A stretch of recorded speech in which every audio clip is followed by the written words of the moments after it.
Alright. Well, since the unanimous decision on Twitter seems to have been doing this, I mean, I already started uploading the 2 parts, so I might as well just continue where I left off. Although part of me still wonders if I should have...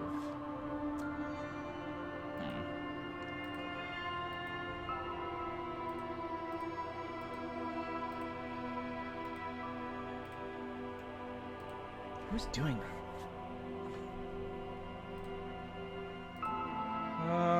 Shoot. Make sure everything is running.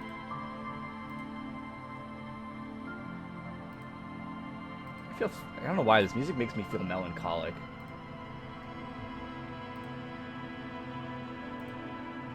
So weird.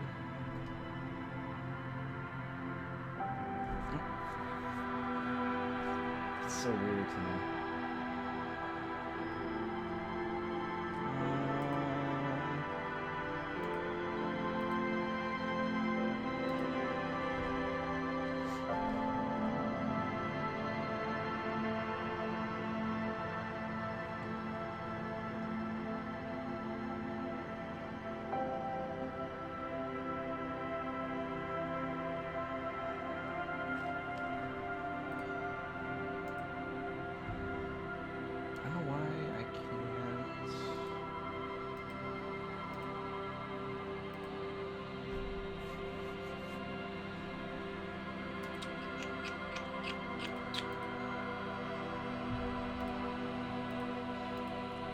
Well, I might as well get started, I guess.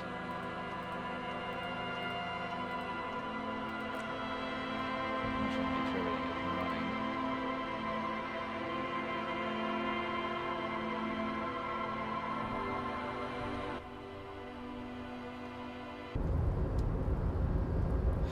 When I started, I mean, I have no idea where the fuck I even am.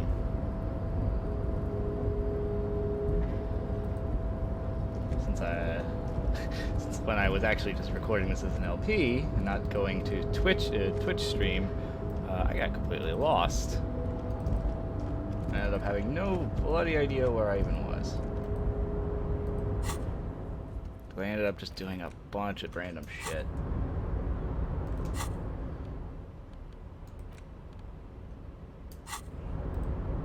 I know I talked to this guy. He gave us a bunch of information regarding the shipyard. Oh, hey, mister. I need to be back to talk with old Leah here. Yes, I did. Yes, I did. It's like Lady Larisse said when she opened a bathhouse in the basement of my apartment building. They can only get so far before they're aching to get back. And a lot of folks really did keep coming back. Leo, in the future, can we keep this greeting shorter? Yeah, because I already asked him all the questions I needed to. That I can think of. I still swear it feels like I managed to skip like a bunch of stuff unintentionally.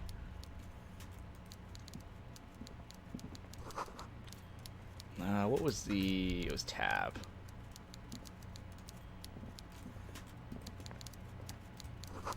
They're made of pallets leading up. Like, I don't even know who this is! Oh my god, my goodness. I really feel like I skipped a bunch of stuff just because I got like 2 checks right.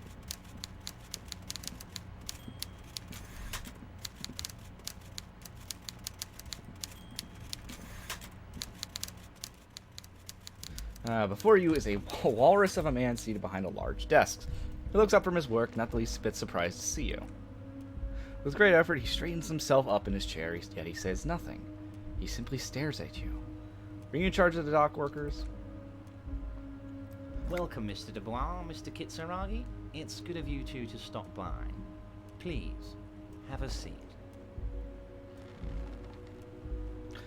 He gestures to a tiny chair opposite to his giant desk. I'm Everard Clare, head of the Debargeurs Union here in Martinez. The man relaxes into his chair and continues. I'd offer you my hand, but unfortunately my health prevents me from getting up. You understand. Does that mean you literally live in this desk? Exposure, easy success. Looks extremely comfortable. The tiny folding chair, on the other hand, looks like a torture device. You go ahead, detective. Lieutenant nods at you, then the chair. Whatever it has in store for you can't be good, he thinks. I'll do my best. Forget about that. What's with this Dubois stuff? We're getting some seriously bad vibes from that name.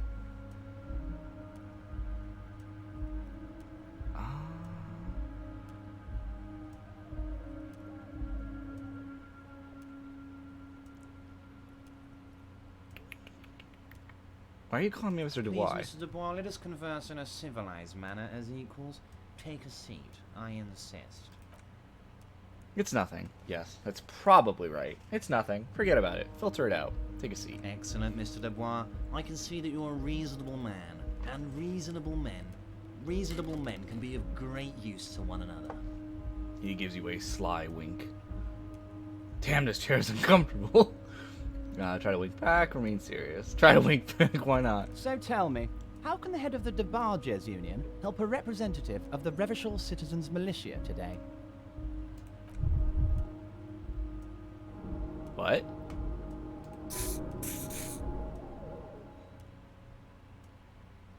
I just took damage for that?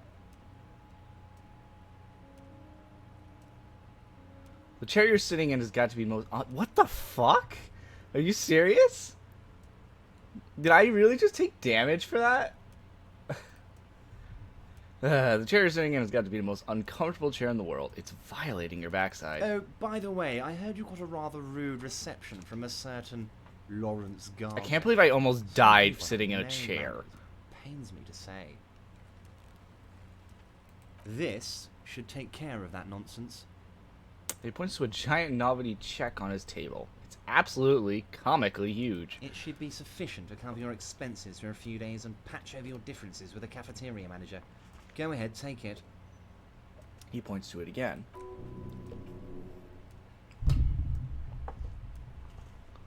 Hey, that's 25 real. That's good money. Think of all the stuff you could... Wait, you know Gart?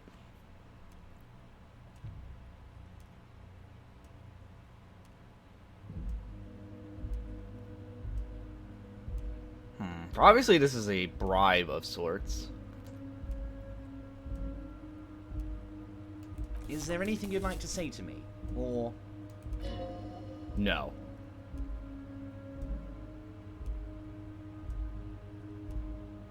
Yeah, thanks. Don't mention it.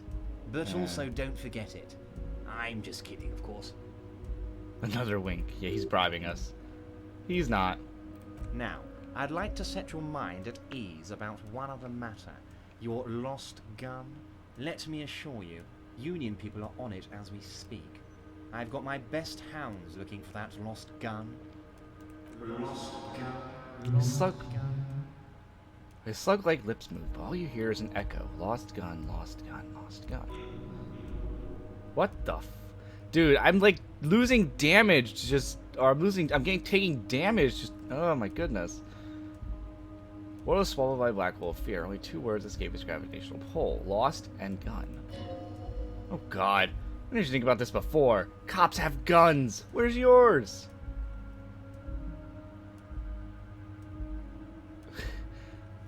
I want to see what happens here, because we failed a bunch of checks.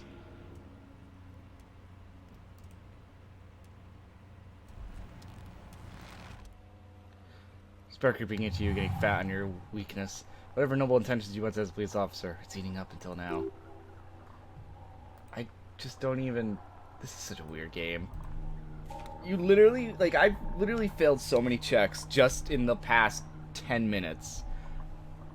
Just from talking to someone, and I died. Oh my god. You're still coming up with sentences. That's a step up from total annihilation, right? I mean, this is technically true. I'm quitting, fuck you. Fuck me. Please, the rage you have for after we finish the investigation. Nothing you could say would make you feel any better now. And that was it. Cop gives up the detective genre for social realism. And I died, of course. I honestly feel like I should go back and start this entire thing over again, just because I ended up going, just, ugh, I don't even know where I am. I just keep failing and almost dying. Hey, hey, hey. First, I almost die sitting in an uncomfortable chair, which I do kind of want to see what the ending is for that. Hold up, we're just gonna leave. Can I just leave? Screw this guy and his literal fat check.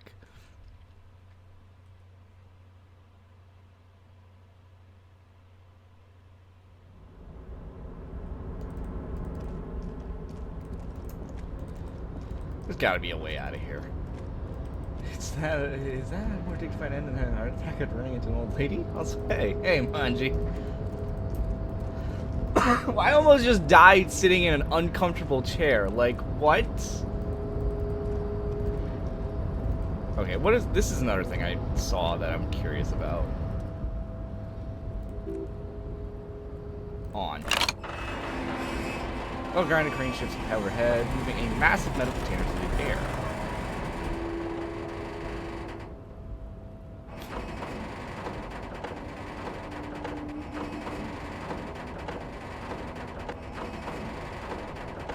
Oh, this game is just... I don't even know what to think of this game. We're so weak. We're really pathetic. With a surprisingly quiet thunk, the crane places the container down.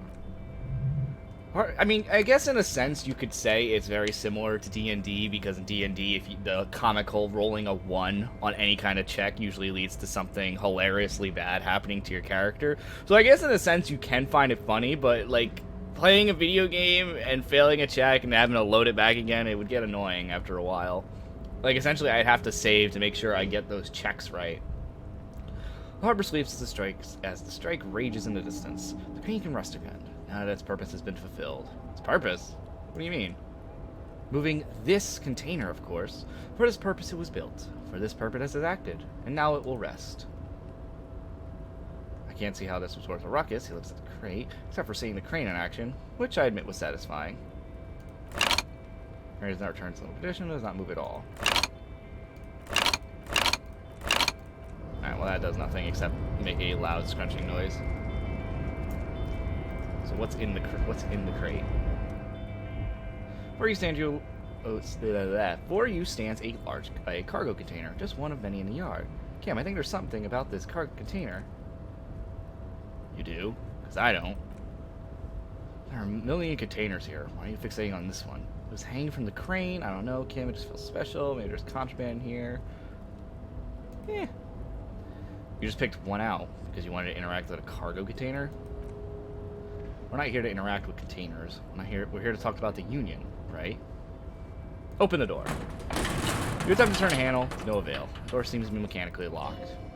To your left, the lieutenant considers your actions with some puzzlement. Knock on the door. Just keep knocking. Someone will open up eventually. Do I have to go talk to the big dude? I got stuck here, and I still want to know if there's a way out that I just missed. I think this is back the way we came, isn't it? Yeah.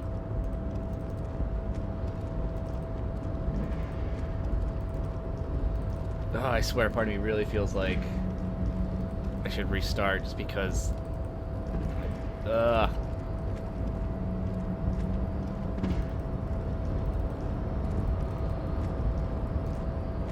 I want to get back.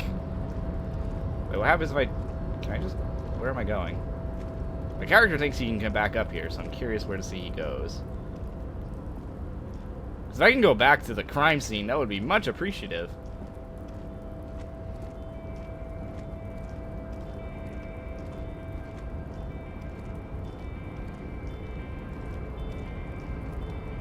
Or not. You just do this. Lovely. I think this goes back down to that office we were in before.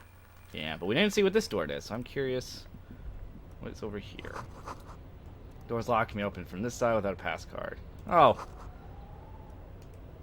Guess you have no choice but to talk to the Union leader. Oh, so that would have been my answer for why I'm stuck here. So I do have to talk to him no matter what. Yay. I have to take damage for sitting. Okay, I'm gonna go back. I want to save. I want to see what happens if we die sitting in an uncomfortable chair. That has to be one of the most pathetic deaths in just history, in gaming history. Like, how?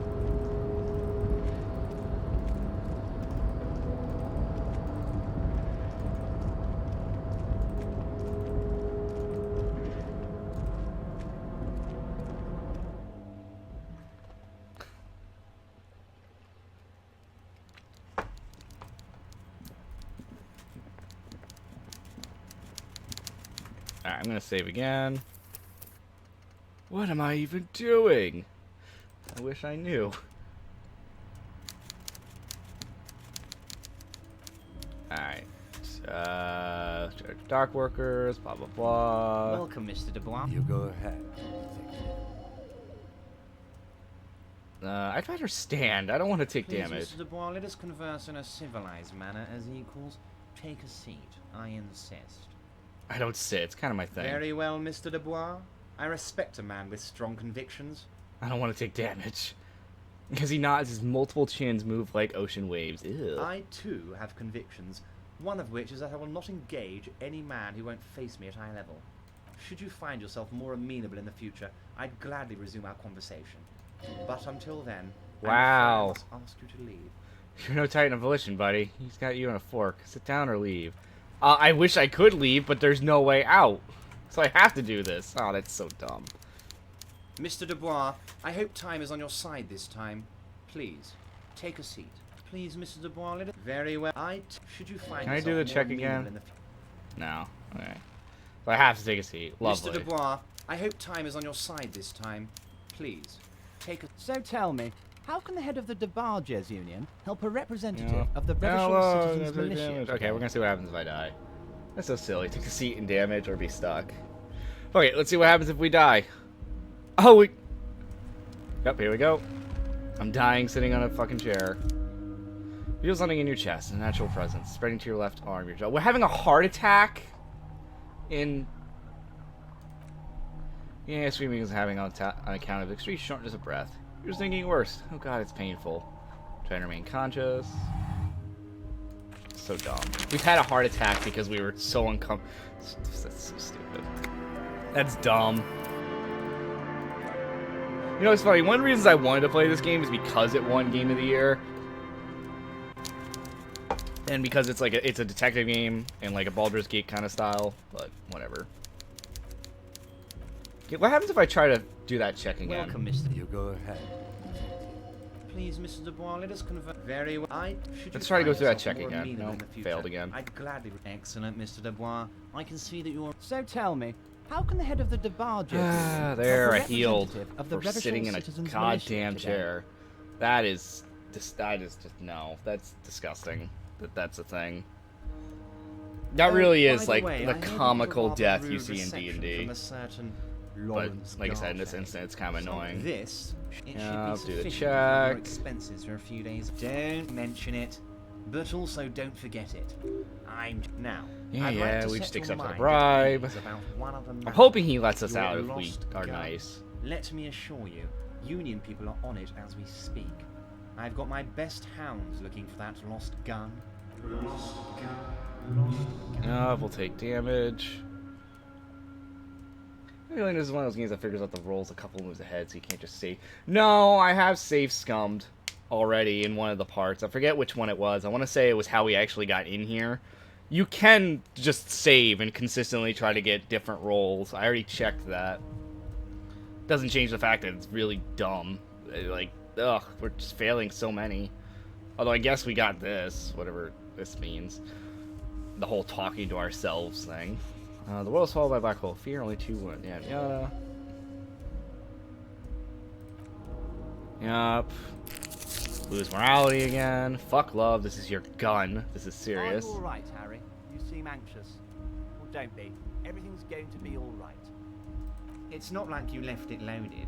You didn't lose a loaded gun. Local children aren't out there playing with it right now, pointing it into their own mouths. It's in a safe place. I just know it. I have a feeling everything's going to be alright. Go fuck yourself. Officer, we will deal with this later. We don't need Mr. Clare's help with this. I wouldn't be so sure about that.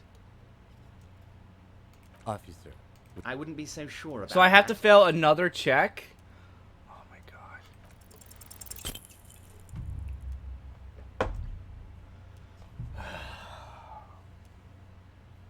I'm gonna be honest, I'm getting a little aggravated how many checks we're having to fail. God, you're sweating. Knees jerking, you're about to cry, aren't you? You're going about to cry, because you lost your gun and those children are gonna shoot themselves with it. Should I stay cool? Mr. Dubois, you don't look so good. Oh my god. Oh my lord, I'm getting actually aggravated already on this. What's this Mr. Dubois he keeps repeating? What is he trying to pull here? You need to cool the fuck down. Chill. Mr. Dubois! Mr. Dubois! Harry! Large man snaps his finger to no effect. You're in some stupor. Did your mind go to your safe place? Mr. Dubois, are you okay? Can I get you a glass of water or something? Are you having some kind of medical emergency? Oh, I already want to punch this guy. Maybe you could use your hands somehow in a kind of throwing motion. Like you're throwing that Mr. Dubois act right at him. He's Mr. Dubois.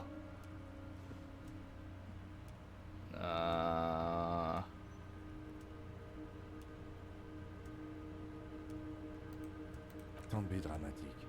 I can see your condition isn't terminal. You say that, but I almost killed myself and almost died sitting in an uncomfortable chair. I'm not gonna take your medical advice here, Kim. Come on now. What an odd demonstration of... Huh? You got me, Harry. I don't even know what. As entertaining as it was, I'm afraid we're wasting our time. And I'm an extremely busy man, as I'm sure you are too. Okay, enough. We are here to ask you some questions pertaining to a murder investigation. Quick, here's your window. Get yourself together and ask him questions. Police officer questions.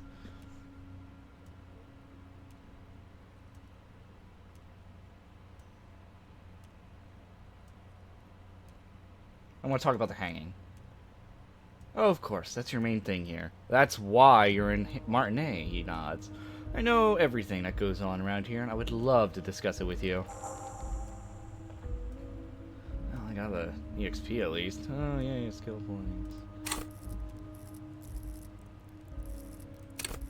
God.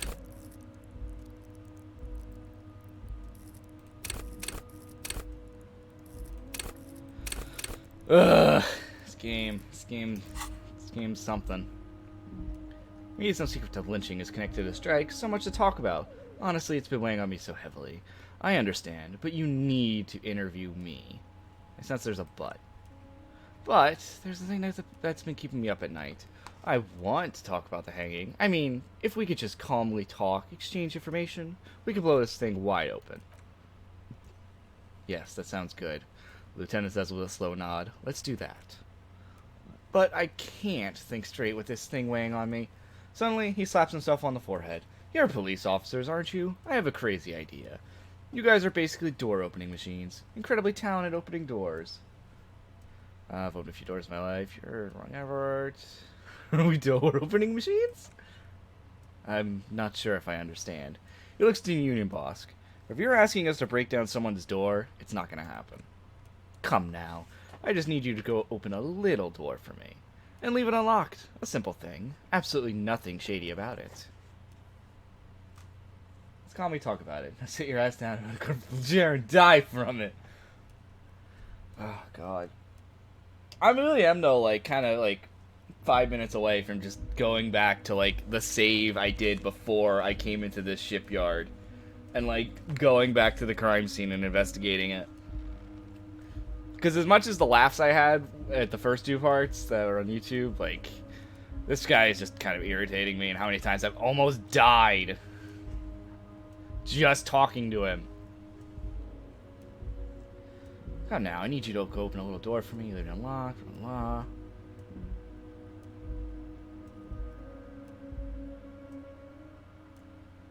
Whose door is it? Oh, no one's. It's just a weasel. A weasel lives there. Nothing for you to worry about. What do you mean by weasel? A loud, blabbering weasel. When weasels feel no one is watching, they start acting foolishly. He removes his glasses and rubs his nose. Just go there, unlock the door, and leave it open. It's been such a burden on me, Harry. I just want this to be over so I can discuss business with you. Puts his glasses back on. I guess we'll accept. Fantastic, my friend. Just let me know when it's done. We can take our friendship to the next level. He flicks his fingers. You can get the key from Manana. He's down by the gates. Manana's like a free agent in the Union. Special operations, hardened socialist. A real freethinker, too. He'll tell you precisely where the door is.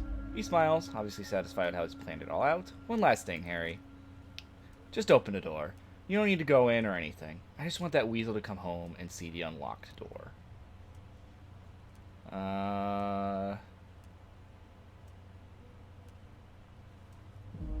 It's not a container outside your office. My dear Harry, there are literally millions of containers in this harbor.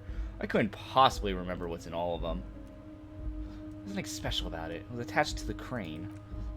Harry, you smooth-talking son of a bitch, he says with a smile, sun upon his bitch of smiles. Time is a precious resource, and I don't have enough of it to count containers with you. Smooth-talking. Maybe that's the way to get about try opening a container? Really try convincing him. Are you gonna ask me how I got in? Harry, he says almost gently, honestly, I'm just relieved you didn't get a hernia. A man your age. God, this is so weird, the dialogue. Tap your chest. Yes, Harry, you are obviously in peak physical condition, and I salute both your initiative and physical prowess. Very impressive, Harry. Very impressive. Anyway, I assure you, I am a very well-informed man. Information reaches me before I even get the chance to request it. Lost gun? Yes, your lost gun. Face turns serious. My best men are on it. They're turning around every stone, searching every playground, asking kids, grandmas, everyone.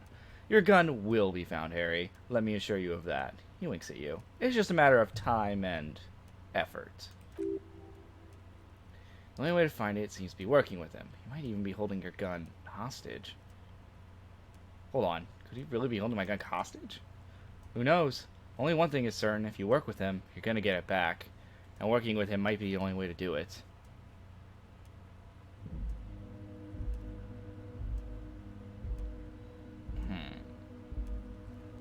I feel like we're going to have to be friendly with him, which kind of sucks.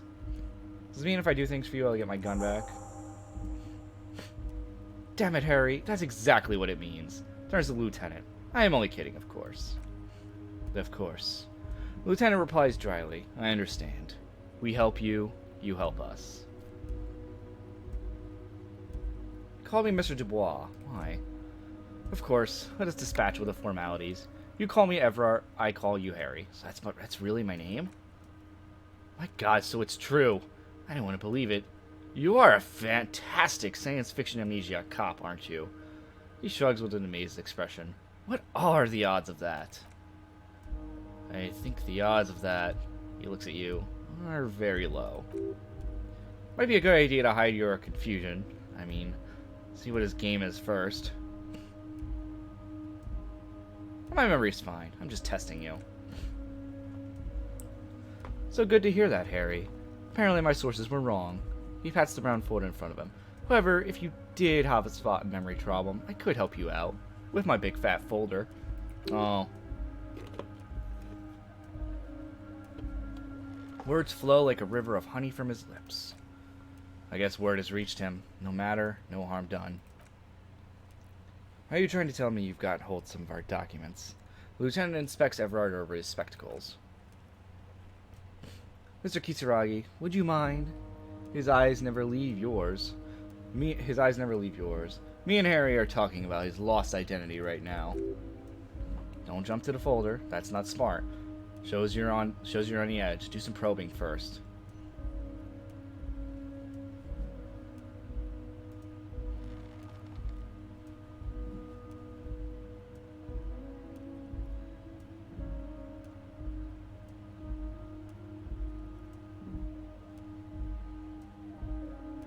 Huh. Where's my full name? Where I live. What kind of cop does I am? Harry, you're not simply a cop, you're a star! A bright shining star in a drab enforcement sky, outshining all stars. You're a superstar! Oh my god. Because that's what I kept calling myself in the first one. I really want to know if that's actually, like, something they listen... Oh my lord. No. I'm definitely... That's what I like about you, Hipper. You get me. Of course I do, Harry. He smiles a sly smile. I'm gonna help you shine. I'm gonna put you in all the big stages. Your name in giant neon letters. Harry Dubois. This giant neon sign reading Harry Dubois hanging from the combs and crane can be seen all the way to Shamrock. Somewhere in Morova, a beautiful woman sees the bright glow on the horizon and says to herself, "Oh my god, I shouldn't have left him." What the fuck is this? Where'd you get that folder? Ah, this. Goes to the folder. My friends in your organization gave it to me, Harry. This translates into, haha, you guys are so corrupt. I find that very suspicious. May I have a look? I'm afraid this is meant for union eyes only, Mr. Kitsuragi. I'm sure you understand. He turns back to you. Please continue, Harry. Do you know where I live? But of course, Harry. He nods. Your precinct is the 41st, and you live in Jamrock. You're a Jamrock boy. A long way from home, but that's okay. Doesn't seem to really know any more than that. You know anything about my family? Do I have a wife or kids? Or family? Harry, you're not a family man. There's not one peep of family in here. Unless you think you're a family man. Do you strike yourself as a family man, Harry? You're right, I don't. That's why I like you, Harry. His fat finger's pointing at you. Good man knows both his strength and his weaknesses. And you, my friend, you are one of the all-time greats. What's my full name? It's Harry. Glances at the folder. Harry Dubois. Wait. Go home and be a family man, Harry. I thought you are Harry Dubois. No, I'm really, really not. You are Harry. I don't really like it. Don't be silly, Harry, he smiles broadly. Harry Dubois. That's a real man's name. A union man's. Hey, Red. Lieutenant covers his face and sighs audibly. Mr. Kitsuragi doesn't seem even slightly empathetic to your memory loss, Harry. He frowns at Kim. I, however, wish to help you in any way I can.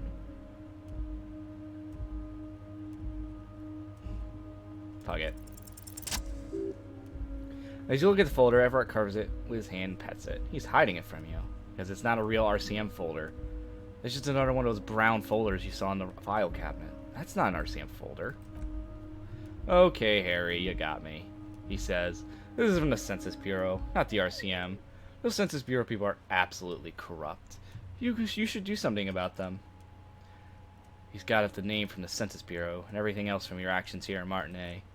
Yes, Miss Kitsuragi. From the Census Bureau, like I said. He looks annoyed. No, I'm actually a very busy man. Is there anything else I can do for you, Harry? That means he doesn't really know anything about you. And I just gave him a bunch of interesting information about us.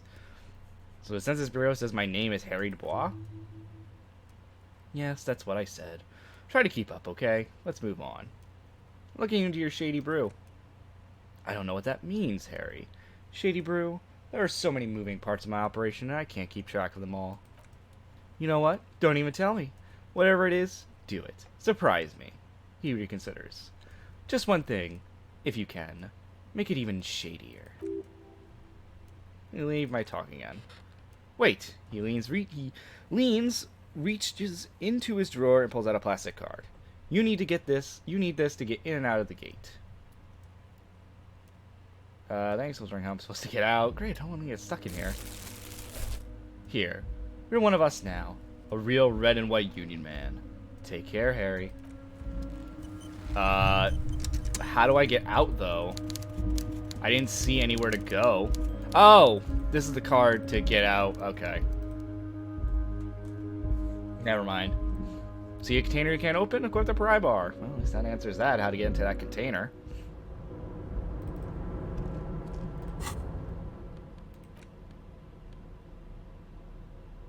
Great, I died from sitting in the chair. I want out now.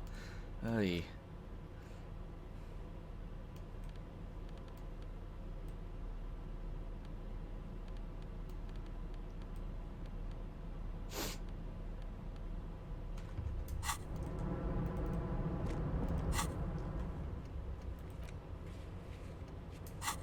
I still don't... This is also another thing I'm not really sure what to do. We leveled up, so we can level up a skill. Do I just level up visual calculus? It's at level 7. 8, 9, 10, 11, 12.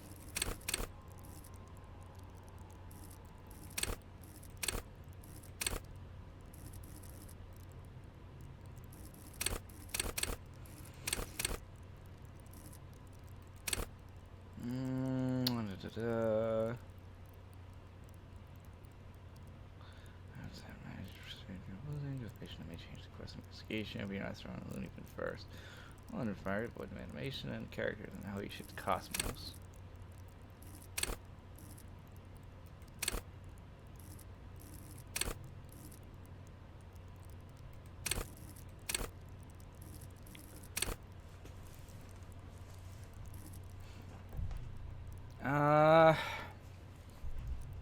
I honestly, this game is just odd to me, but I'm really glad I'm playing it at least. I feel like I should stick with my intellect, though. So I think we'll level up logic.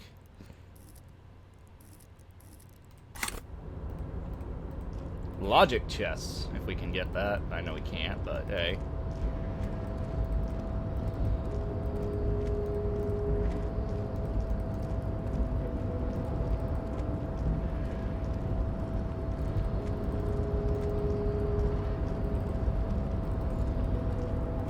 Never become as logical as Miles Edgeworth. But I want to be him. I desire to be Miles Edgeworth. I know if I ever did cosplay, I'd want to do Miles Edgeworth. I want the power to send my enemies into the chess dimension.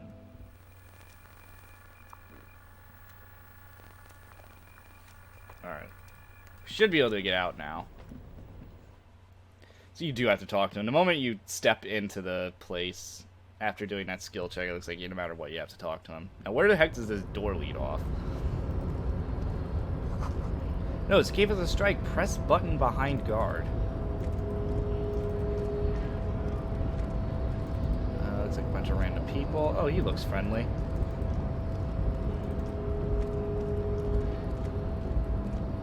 What is down here? Another person. I'll talk to you first, I guess. Scab? Asks a man with a jolly eye, tilting his head. Easy on the notion of scabs. Smells like politics, though.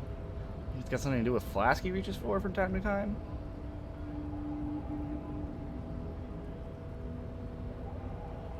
I feel like I know what it is, but I want to ask just in case. A kind of a worm, content with mere survival. Yeah, They okay. come, they want to do our job for shittier pay, screwing over both themselves and us. Everybody loses. Yeah. Okay, so I did know what that term was. Okay. I remember that when my stepdad went on strike. Hold on, where'd they all come from? You don't seem to like them much. Gotta be bloody stupid or freaking evil to Scab. Or I guess, scared maybe. But scared of what? Of who?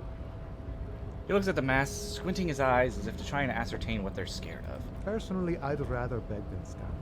If the gentleman shouting on the street came begging, maybe they'd have gotten something. Nod. Have you tried talking to them? We've explained the matters, but they don't listen. This Shake- lot would be reasonable and go home if the big guy wasn't riling them up all the time. Well, this isn't any better, but... I was just messing with you. No one's ever seen a cop Scab. Imagine, you cops going on a strike, but then another cop comes in and says, let us cop for less money. Chuckles, then realizes... Speaking of, what brings the RCM here, to the Wild North? Come to see the strife? I've heard said you have a key to the door. It's money right now. Can you give me an idea? Any idea who killed the hangman? Key to the door. Key, huh? Runs his fingers through his mustache. What door is this key supposed to open? Said it belonged to a weasel, so you tell me. Weasel. Oh, say no more. I got you. He taps the side of his nose with a little wink. Well, we got the key. I've been in a strike. Lady Sentinel's a hatchet, and someone threw a glass bottle in my direction. Those were some weird days. I've done a strike. Like I said earlier, with my stepdad. I participated in a strike with him. Or, well, I guess he brought us to a strike. All we did was just walk back and forth with a picket sign with a bunch of his co-workers. That's about it. Ended up losing. Or they ended up losing, anyway. Which has been unfortunate for them. I got that key right here, blah, blah, blah. Let me tell you, Wix, pretty good if you help us out during the strike. If you help us out during the strike. Working class solidarity, as they say.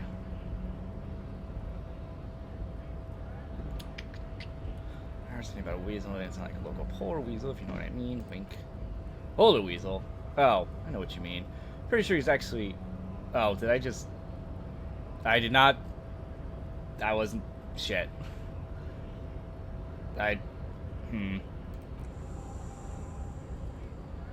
Well, I did not realize that was a racist comment for my character. That's great. Ugh. What we're looking for is the basement behind the greenhouse. That's behind the whirling in rags. That's all I know. Our organization is what you call compartmentalize. It means we keep out of each other's business. Okay, but where'd you get the key from? The janitor gave it to me. Nice fellow. Talk about his life and things that really, truly matter.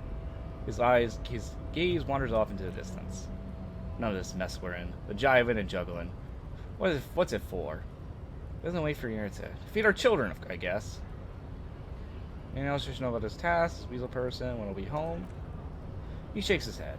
I'm more of a philosophical dock worker. I like to talk about the big picture stuff. Who I am, who you are, what are we fighting for? The man takes a big sip from his flask. It means he's not going to tell you, because he doesn't know. But he will shoot mouth with you now that you're working for Everett.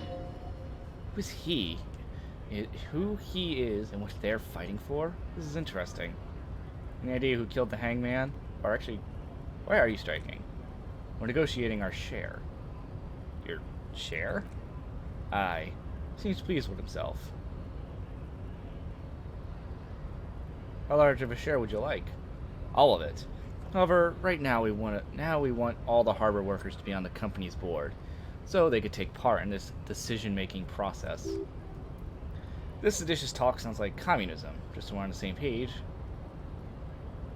Oh, well, I should realize this was going to get political eventually.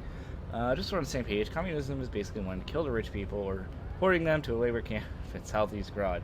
But don't say it out loud if you're a communist. Boss man, Emerald, we can talk about the picture.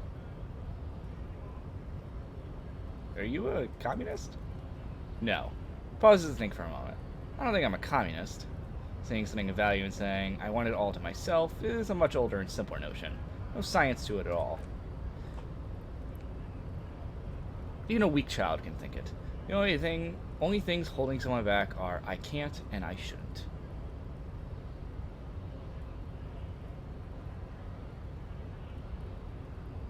What?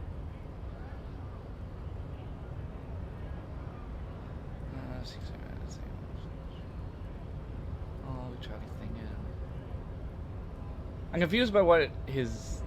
Is he saying, like, he believes in a world where you can take what you want? Unless you yourself believe you can't? I'm assuming that's what I'm getting from it? And how can anything ever be mine? But that's okay. We don't have to agree. The prairie is wide enough for all of us. Boss man Efra, what can you tell me about him? I think it's best you make up your own mind now that you've met him, he shrugs. In my eyes, he's a capable organizer and a decent businessman. What does boss and union entail anyway? I guess you kind of get to be the village chief, who oversees the harbor, makes deals with the owners or other relevant parties, watches out for his own. By that you mean corruption. By heavens! How would he not be corrupt? We live in a harsh and disordered world, see? And in this world, the old man is corrupt for our benefits. And we know it, appreciate it even. He is, personally, not too lavish. That desk seemed lavish to me. He is reasonably lavish, sure. That's his prerogative. It's not like you want a saintly demeanor on a corrupt motherfucker. That would be a manipulative illusion. Besides, there are non-corrupt systems in the world anyway. And moralism is the most corrupt of them all.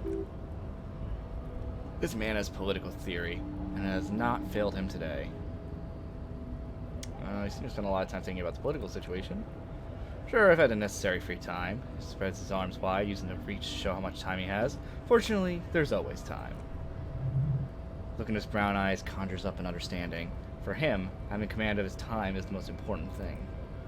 It all comes together now. The way he speaks about Scab, his general attitude. He's the follower of a 500-year-old Nigerian Boyadero code, itself an appropriation of Vespertine cool. That of a noble peasant or a traveling herdsman, true to yourself, independent in your actions, loyal to your friends. Maybe I am a Boyadero. No. Unless... No. The man sits on the railing, his hands reaching far and wide. It feels as if he could effortlessly go even wider if need be. Endless torrent of time. Any idea who killed the hangman? The mercenary, He shrugs. Who would have killed him? That's indeed the question. Why even do such a thing? He shakes his head solemnly. The harbors a primary suspicion. In your opinion, are dock workers involved in the killing? What a thought, he scoffs, looking shocked. Why would noble workers resort to such a thing? Unless they were pushed, of course. Pushed how? Your dead guy was an enemy combatant. Hold up. What does that mean? He was an agent of the opposition, attempting to undermine our honorable efforts. Did you kill him? I ain't the murdering type, but that's just me. Large organizations like our unions have all sorts of men, with all sorts of skills. He's not lying about not doing it himself.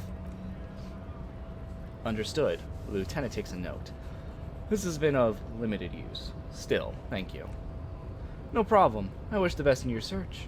Sure, I'm glad it's not my search. He takes a sip from his flask.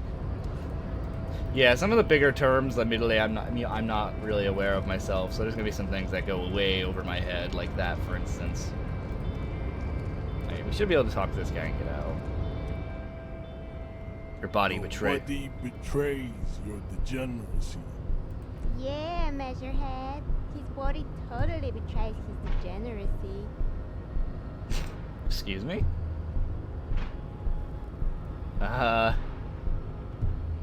Say nothing, size him up first. That's gonna end so badly, but I want to do it. What do you mean my body betrays my degeneracy?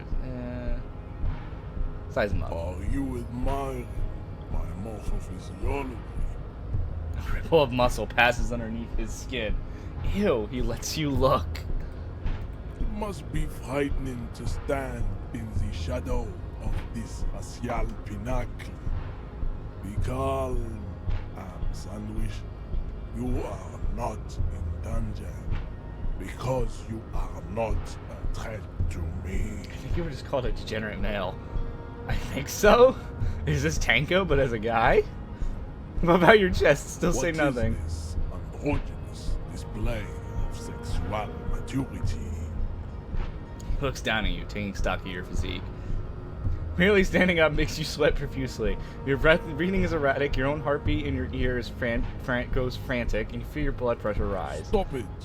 You are embarrassing yourself in front of this woman and your pedomorphic friend. Oh, please let us take another piece of damage, and then we die. This display of weakness may appeal to older women with a stronger maternal instinct, but it is a liability here on Battlefield Martinez. Jean-Luc, his body is betraying his degeneracy. I swear if we have another heart attack standing up, I'm gonna be so mad. We are honestly the most pathetic character in this game.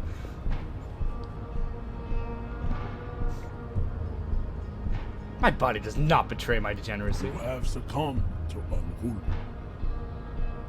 His face contorts in disgust, as if he were smelling a dead rat. You reek of it.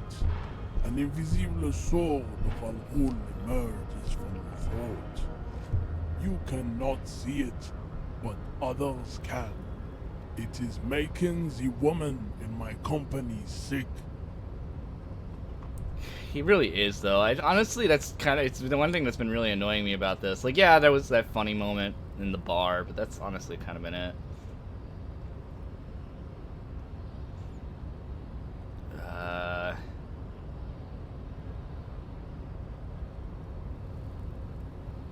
Right, I'm alcoholic. Hold your breath. Kim, is it really that bad? It's not good. It's like a rat crawled into your stomach, got drunk, and drowned. No, you don't. You need to get another thing. Occidental Upload Group B4 is done giving orders around here. The influence of the ham sandwich race is waning.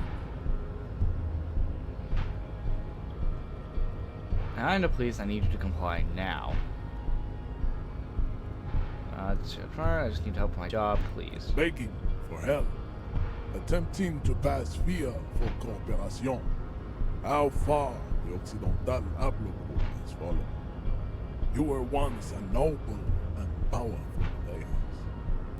You gave the world eugenics, electricity, and powerful weapons of war like missiles and aerostatic aircraft. You made great gains in metallurgy, race theory, and statecraft. You dominated lesser cultures, like the deformed Hemians and the inexplicably potato-obsessed Quakers. But now your ascent to the genetic summit has halted. You are obsessed with sadness and with frivolous pop culture. You will be superseded. Isn't that right, babe? It is, baby, yeah. You know it. I'm so confused. What's going on? Heard about that. Now I just need to cooperate with me as a police officer. Enough with this begging. You should leave the stage of history with dignity by inviting the other races to a great world war.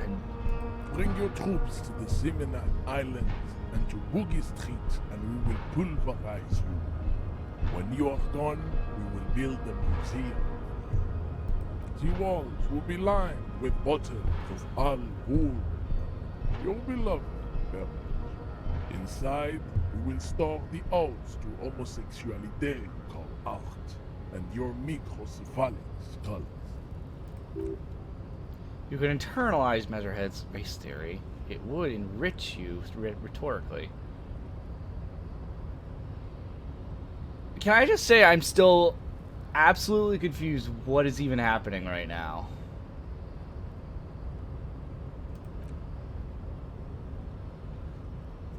The best... Oh my god. I don't know if it's like there's supposed to be big brain energy for what's being going on right now, but I seriously feel like I skipped like 10 chapters to even remotely understand what's going on here. It literally feels like I opened a book, skipped 10 chapters ahead, and just started reading it and tried to expect to understand what's going on. That's how I feel right now.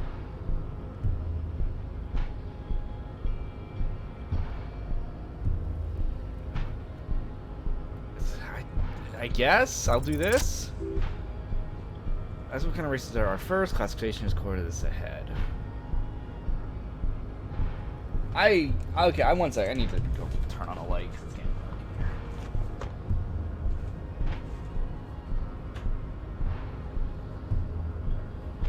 here. I honestly feel like... Oh, good. I thought I was stupid not getting it. I feel like I'm stupid. I honestly am so confused on what's even happening. Help me understand rations. I need to know what kind of different races are there. Do you? Lieutenant looks at you. This is for the thing. I feel like I'm still rolling, hoping it all comes together. This is why a part of me thinks I should just start all over again or go back to a previous save before we come into this place. Because I was on track with what was going on up to us just going into this shipyard and just getting absolutely lost. Does anyone want me to go back before we went into this place? Because I feel like that might be a worthwhile investments. That way, one, I didn't use up 3 of my things for my health. And I don't know, just not feel like I'm incredibly lost. I'm like really feeling like I need to go back. Ugh. What's the thing? We already got in the harbor. Just want to hear about races, don't you? You're obviously a liberal zeolite, the man tells him. A polyculturalist. I can see it from your love of microtechnology and your sartorial choices. Do not deny your friend the truth you have denied yourself. There are 3 categories of race. Type A, the heroic races. Type B, the servile races. And the vile CF race, Cauldron. We got railroaded back here? I mean, I don't think we would go through... I mean, would we go through the chair nonsense? Oh, whatever. Let's just... We'll stay on it. Just... gods. Which one do you need education on? What are the heroic races? Those are the Seminese, the Apiopagite, and the Occidentals. Excluding the Maun, of course. The Maun are riddled with eczema to the point where they oh my god, what is happening? I don't know, like, I'm not even drinking right now, and I feel like I am. To the point where they find it impossible to smile. They're all lactose intolerant, a common result of inbreeding. A receding genetic pool has led the Mon on reprehensible street parades in Mon City like Stad Skanal and Vreedfort, wearing wooden clogs on their feet and little green tassels on their hats. Oh my god. Okay, got it. Who are the type that... Sure, we'll pretend we understand what's going on. The Vespertines, the Messinians of Vesper and Messina, the ancient Matorians of Medio by the Golden... Oh my god. The more I read this, the more in pain I feel. The Messinians of Medio by the Golden... That's what I mean, honestly, friend of mine is our music alcoholic detective. I feel like I need to be at this rate. All that type of phrase from... Oh, blah, blah, blah. I might need to get a drink at this rate. The other large Mondile civilization, the Mesk, are too yellow and oleaginous to count as a heroic race. True, they are violent and expansionist, but they have a glandular problem. He throws a finger across his face. Overproduction of sebum. Sebum is leaking into their brains, making them listen to El Mariachi music and eat toxic minced meat-based food, which in turn only produces more sebum. And who are the Seminese and Areopagites in this? As proven by the Mon and their Mesk, Occidental Type A is in retrograde. The Seminese and the Apiopagite are on the ascent. Oh my lord. Can I, like, just back out, please? This man is making me so confused. What about the Apiopagite? Oh my god. The Apiopagite are the master race of the Ilmaran Desert. The Seminese are descendants of the Apiopagite, who came here during a heroic migration from Elmara to Insulindi, thousands of years before lactose intolerant Monran Occidentals discovered this place. Indigenous people of this, the Insulindian archipelago, Seminese, inhabit the southern islands, just towards the south across the ocean. I am Seminese, from the stock of Ulenbur on Ile de Phantom. Okay, honestly, this dude's killing me here. The Areopagites are sleek, long-headed. The Seminese are powerful, mesomorphic. The form... I think I get it when people say I don't want to get political. I honestly just feel so fucking lost right now. What the fuck? The Apiopagite are sleek, long-headed. The Seminese are powerful, mesophoric. The former is an immutable progenitor, unchanged since the Super Isola of... Oh my fucking god. I think the worst part about this is the words. I don't know how to pronounce the words. Unchanged, the Super Isola of Pericarnassus. Ancient brains rest in their slender skulls. He falls silent, contemplating the beauty and the mystery. Then he continues, the latter is perfected and adapting. Together they form the Semino-Areopagite or Semiopagite super race. That is all. There are no more type A races in the world. Oh my god, I have to go through all of these. Why did I talk to it? What have I done? Oh god. Type B are the unheroic races, amorphic non-competitors of the great race. The Kajokals and the Vaucheliers. They are mud-colored people. I think I'm starting to get that this guy is super racist. I don't know why it took me this long to understand this. The Coach of God. You go. Oh my god, these words. Like, what is this? What word is this? How am I supposed to pronounce this? Minsk? The Smigs? Shest et al. Are what you would call white. Officer and a suspect description. Mud colored. Yeah, I wonder what that's referring to. The untrained eye to Kojo. Oh my god. Kojo appear white and pinkish, like a ham sandwich. But look into their eyes and you will see. He squints, full of sage wisdom. They are of an indistinct, muddy color. So is their skin. Unhealthy, sweaty, and ashen. Oh my god. Pinkness is a racial quality that has to be earned through centuries of advanced ballistic warfare and cultural domination that the Grad people have undergone for drinking alcohol and smoking the degenerate tobacco herb, and for eating potato. The Kajko, the countless micro-nationalities of Grad, are all inexplicably obsessed with patat. The only thing they like more is dividing into microscopic ethno-states like political amoeba. That sounds like the United States almost. I'm assuming that's what that's supposed to be referencing. Maybe one for ethno-states? What the fuck is happening?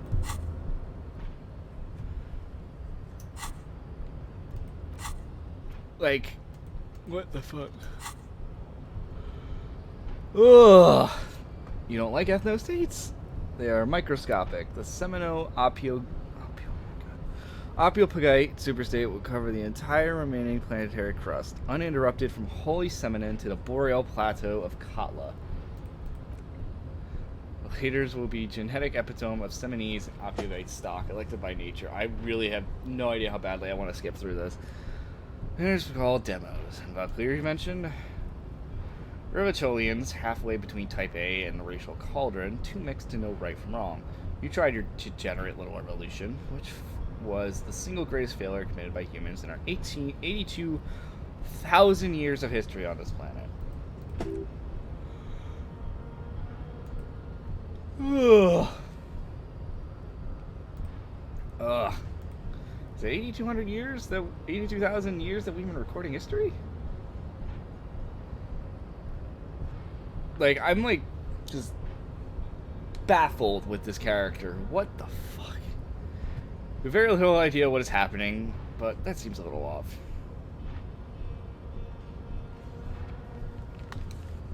Go away, stupid political thoughts. Yes, please. The revolution came to Revachol from Grad, and Cesareth-ridden potato carts. It is literally an illness. What's an illness is the fact that this is still happening, and we still have Type C to talk about. It is literally an illness. A prion disease that leaves the parietal and frontal lobe ridden with holes. A soft, sponge-like mass of dementia, hallucinations, and paranoia. Oh my god. Delicious. Is a fatal familial insomnia. A hereditary prion condition passed from Joko to the... Oh my god. Oh my goodness. He pauses in theoretic self-reflection. But not sexually. Probably through the trade routes of potato acid. Prime component of the... Honestly though, sir, this is a Wendy's. Okay, last one, and then we're hopefully done talking to this guy. Type CF are a museum of failed chimeric experiments and tragic maladaptations. They are tortured creatures waiting to be put to sleep. Your morbid interest in them worries me. Yes, better not to go into it. Fuck you, are we finally done? Now we've been through all the types, do I understand advanced race theory? You understand nothing. To solve the crate... I guess we should realize do with long we saw this dialogue in all caps. It feels like I'm talking to some idiot on Twitter. You understand nothing to solve the great race enigma. You would first ask yourself, what is the race enigma? You have not even wondered the mystery, let alone solve it. I don't even know what... fuck it, what happens?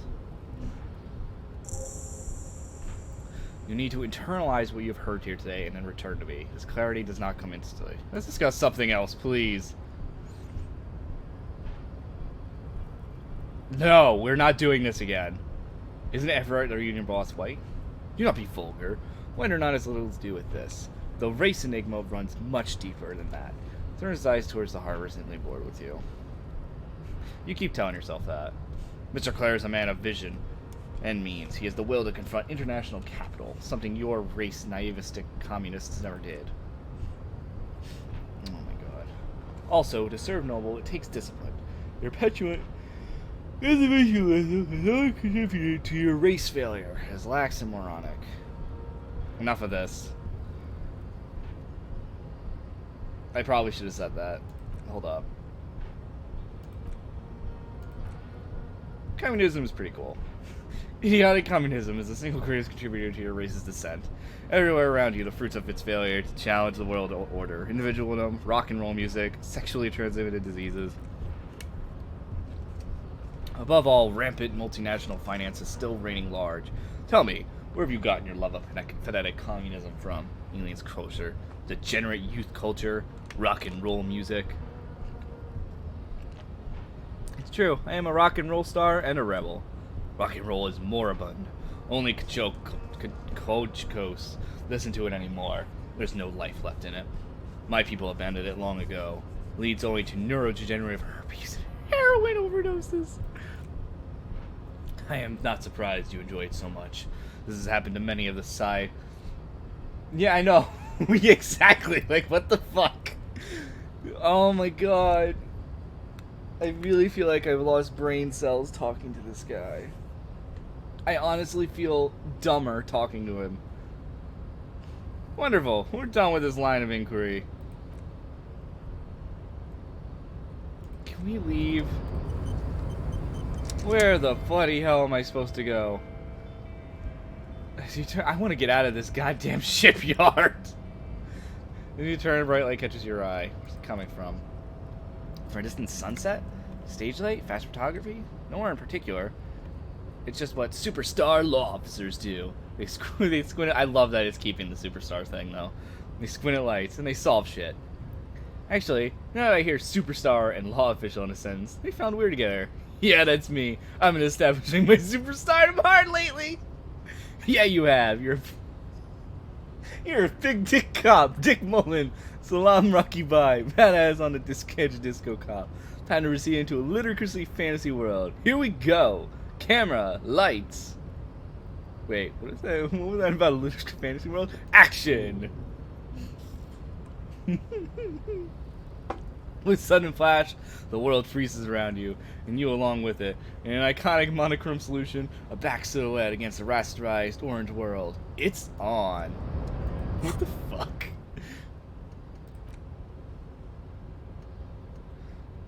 What the fuck is going on? I have no idea. I don't know what the fuck this game is just so fucking weird. Where do I go? How do I get out of this goddamn shipyard? I want to go home. Were there stairs here this whole fucking time? Oh my god, there were. How was I supposed to see that? I didn't see your other two videos on this, so it's like a drug trip. Like, the game actually starts off really fun. Like, seriously, Red, just watch the first video, and like, it seems like it's gonna be a fun, entertaining thing with a little bit of with a little bit of fuckery going on. But, oh my god. I don't even know, ever since I passed that check and got into the fucking, the goddamn shipyard, I feel like I've been so lost. The lawyer's probably still a few here. Now they store booze. I'm not talking to anyone more here in the goddamn shipyard.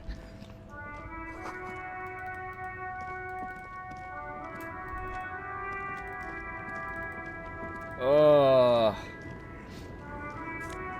Money. I'll steal more money.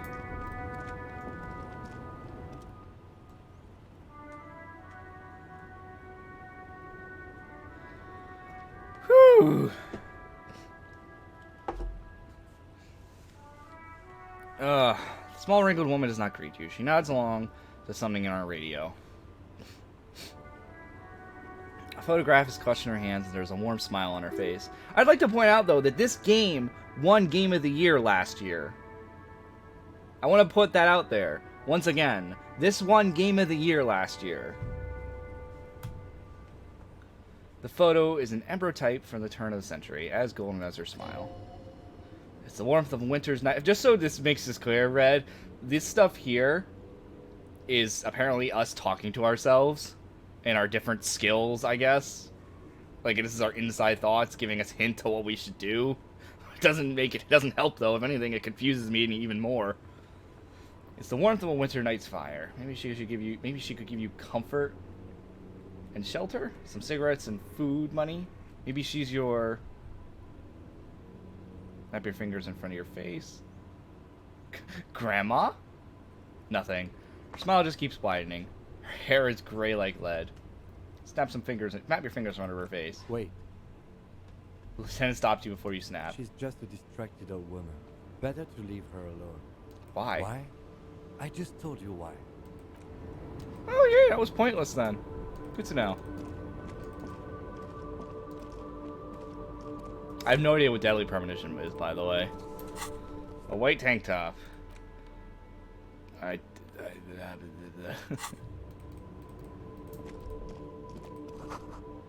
one lives here anymore.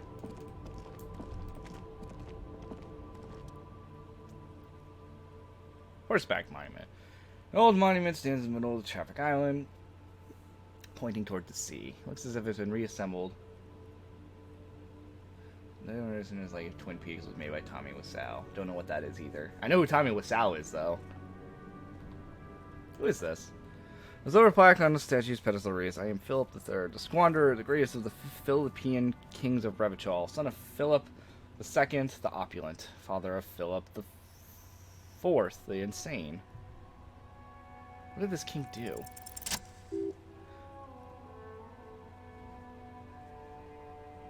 Even by the standards of Philippine kings, old sumptuous Philip was known for his profligacy. In what way? Well, he boosted the whole national treasury, starting to decline in one of the penultimate century's greatest superpowers, the suzerain of Revachol. Oh god. Stop the knowledge from pouring in. I still feel like my entire brain just got blasted with that other dude.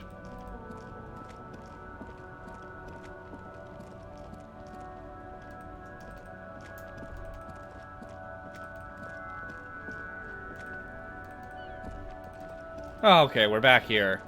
Oh, thank goodness. Oh, we're back to the fucking crime scene where the whole game goddamn started. I need to know how to take down the body, because that was literally our first objective, was to take down the body, and somehow we ended up here, going this way, and ended up in the shipyard where that... Oh, God, I can't. I don't even know. I don't even know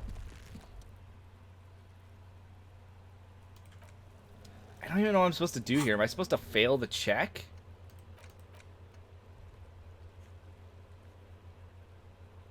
Oh. So I have to do the check. Lovely. Kim just wanted the body off the string. You made him sit through all of that. Seriously, though. Let it out.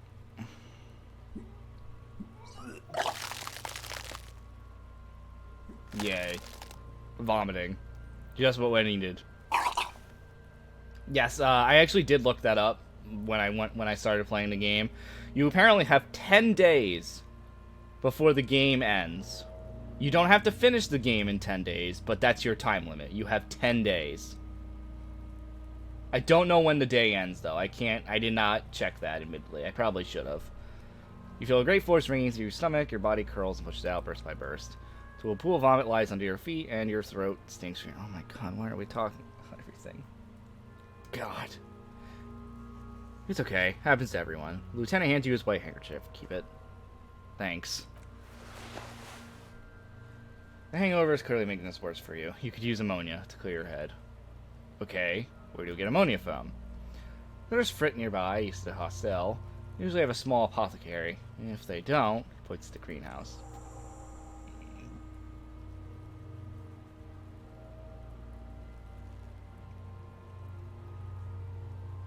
She might have something for the smell. Pretty clever. Tutorial. Wow, we're getting tutorials after all. What? Having the ammonia as a modifier to the endurance effect. Modifiers make them easier and allow you to retry them.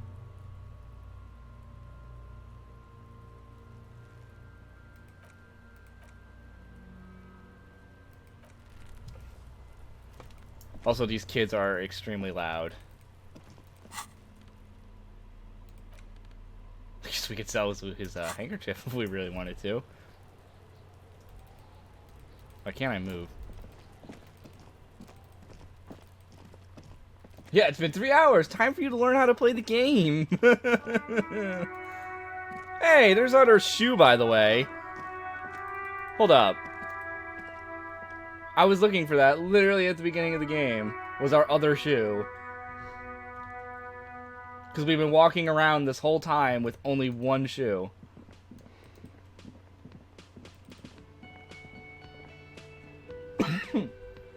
Oh, this game.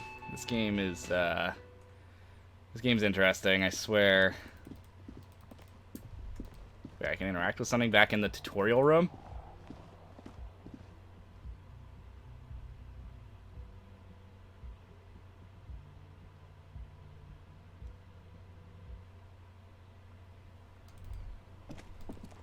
Give me my shoe. Because the burning wind washes over you. You went all of that with only one shoe. Find your shoe. There they both are. Two identical shoes. Both copiously green and indiscriminately snakeskin. Reunited on your feet. Like two baby crocodiles. Wait, it's not like normal cop shoes. It's pretty clear a normal cop is not what you are. How do they fit? Good. They're balanced. Comfy. Wow, we healed ourselves with that. Feels like the only good thing about you right now, truth be told. Yay. We completed a quest, guys. Yay. God. I'll be right back. I need to get a drink. This game makes me want to drink.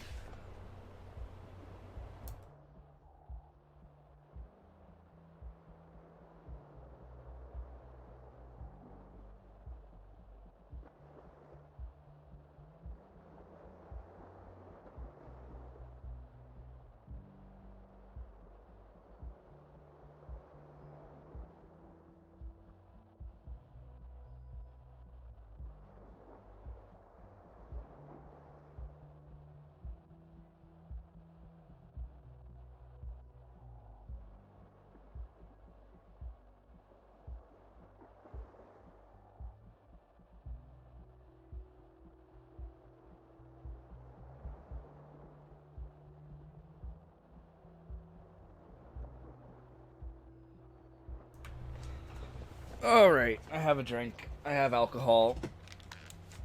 I totally don't sound like an alcoholic.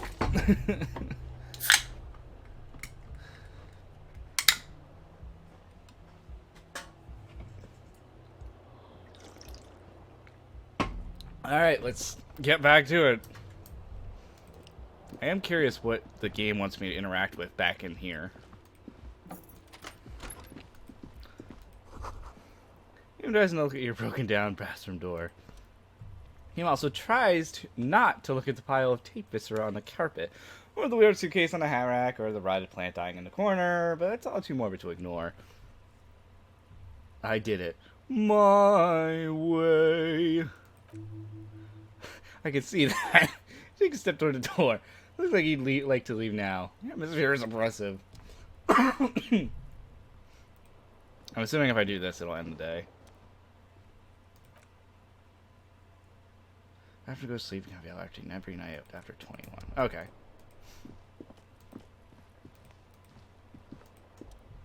Do I still get hurt if I do this? Yep.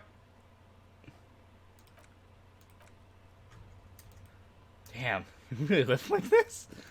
This is literally the tutorial room. God damn it, this place was fucking...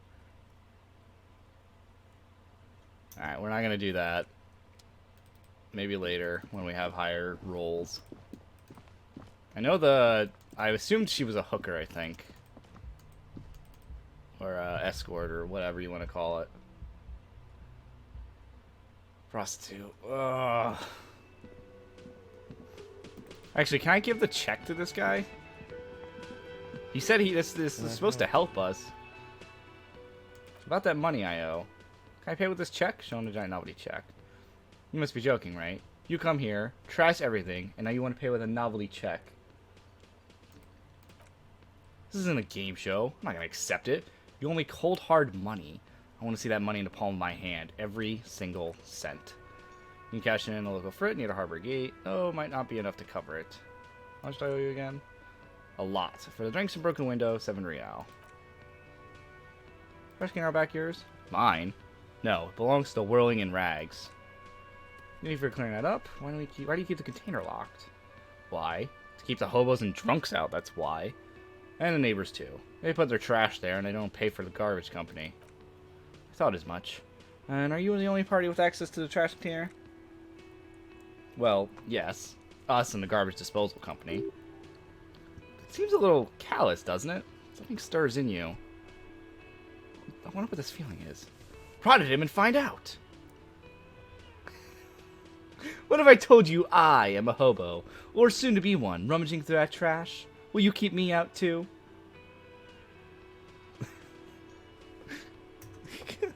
I want to save. I want to save.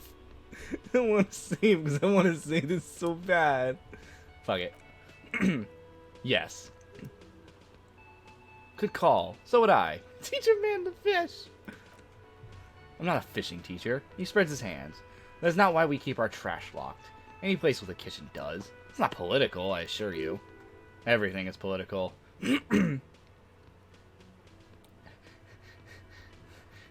Everything's political. Fine, was there something you wanted?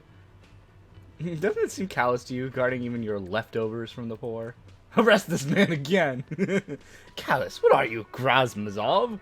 Almost all establishment in Revachol keep their trash locked. Rolling in rags. I just love fucking with this guy. This is probably my favorite bits of the game, is just fucking with this guy. The Whirling in Rags is not special in that regard. Krasmazov, nom de guerre, was an economist and historical materialist. He was leading figure in the broadside of Centennial. Oh my god, that encyclopedia, you're fucking killing me. Yum yum, tell me more. Maybe I am Krasmazov? What are you talking about? Was this not about a trash container? Oh wait. No wait, whisper and point to the back of your head. What if I am Krasmazov? We should return to the case of your mistaken identity at a later time, officer. This was about the trash container. We need these chin. We need those chin. God damn it, Red. I read that as I was reading this. What for, Mazov? Are you planning to nationalize my trash container? Concerns the case. Lieutenant's voice is harsh and sudden. Please cooperate. He takes the key from you under your counter and hands them to you. Just bring them back once you're done, please.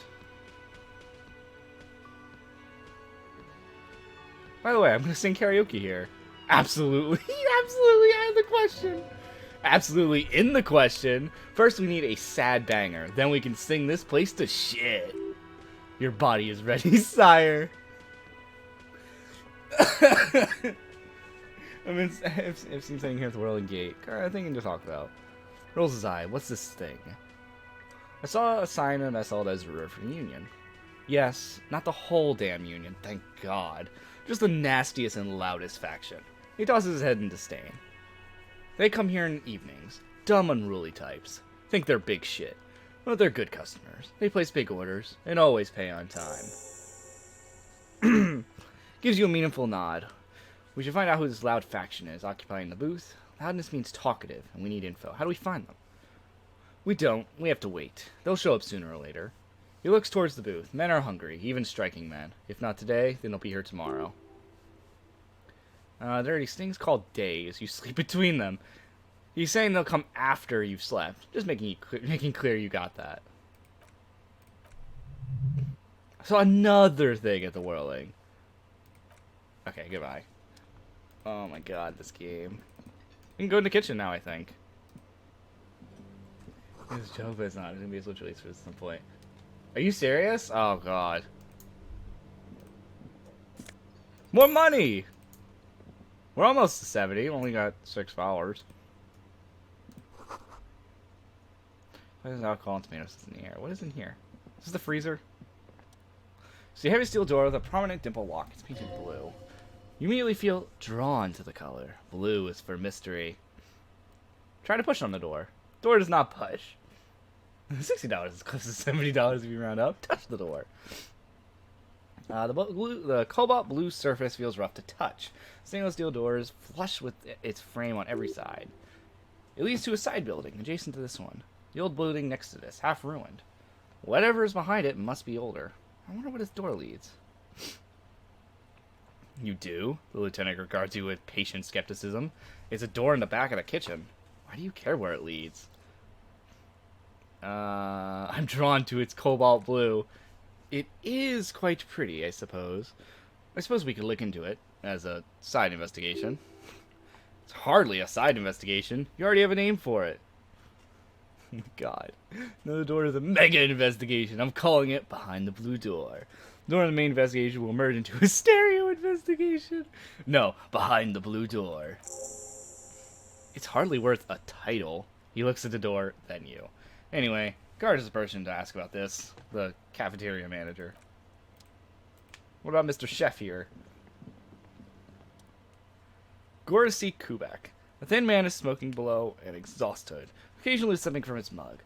This must be the Whirling's cook. As you step in, he nods towards the table and says something in a completely foreign language. The only words you can make out are Gorisi and Kubek. Okay, it's definitely not his name. Whatever you do, please do not call him Gorisi Kubek. Please, it's not funny. Gorisi,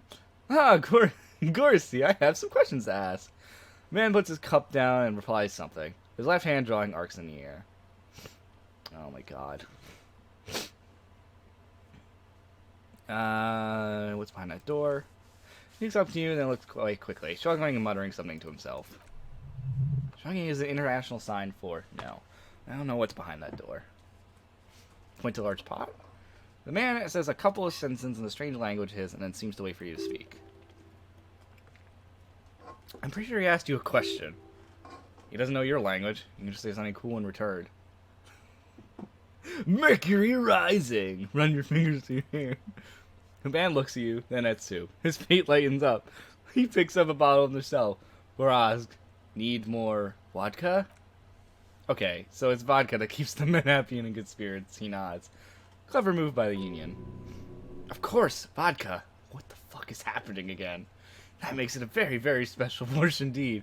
Turn it up and then ask some for yourself. Turning up seems like a dangerous idea, honestly. This place is a powder keg.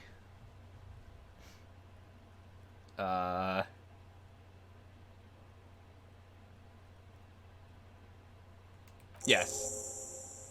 What the fuck is happening? He smiles, nodding vigorously, then pours half a bottle of vodka in the pot. With a whistle, he stirs the brew. Horsey, can I have some of that brew? He smiles and nods enthusiastically, and chattering away in his language, ladles some brew into a small thermal cup, then hands it to you. Are you friends with Manana? The mention of Manana gets his attention. He smiles and delivers a whole slew of unfamiliar words and lively gestures. Then he falls silently again. I'm pressing pots. Smiles and bangs his ladle against each of the pots in turn. It's almost like music, especially with the sound of assorted dishes boiling and simmering on the stove. Oh my god, this game. This game, everybody. It is something. Oh, there's a new person here.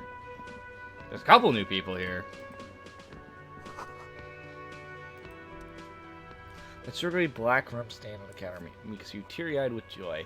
It's almost touching how syrupy and sticky it is. How long have you been up already? Pretty long, it's drink o'clock. Attaboy! It's coming back to him. You had your mesolimbic reward pathway worried there. Not thinking about drinking all the time. It's like you weren't yourself. I do need a rum and lemonade. Love you for Kurt to serve me up a beverage. Hey, was sure to think about this. Looks like drinking hasn't turned out well to me. I was thinking about this all the time.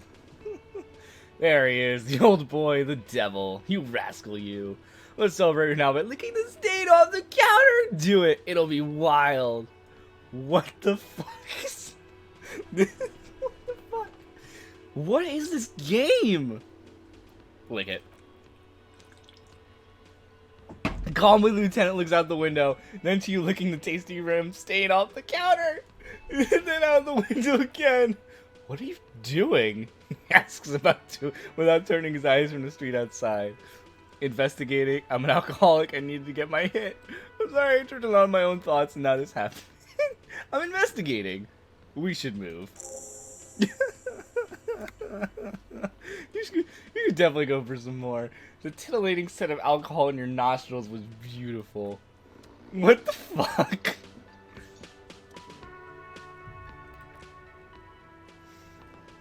Oh my god. A man is sleeping on a table wearing mud-caked boots and rolled down overalls. The back of his shirt reads Wild Pines, encircled by a logo with a tree. Wait, is that Sans? Excuse me? Pick up pills. Man is not mine. You probably need more than he does. You just picked up... This game is giving me a tutorial again.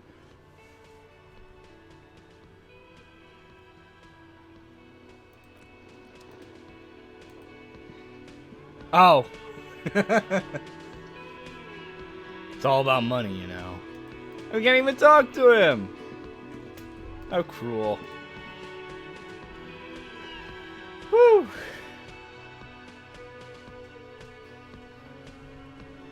I do not see myself winning this game. I see myself getting the worst ending physically possible. Pick him up if you had a bag. Rose, pistol, I think him in cover. Person is a very muscular man surrounded by flames. Book is titled Men from Hegemal and the Wildfire. Got a pate. This book, you don't understand what it is. Nor does it seem important. You didn't get it when you died while sitting in a chair. Book about a future to reach your mind emerging technology.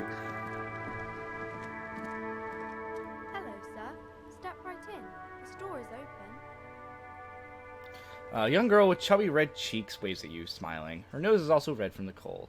Hi. Are you interested in a new and exciting book? She stomps her feet to feel warmer. What kind of store is this? It's a bookstore, sir. We sell books, postcards, and some board games. I am the law.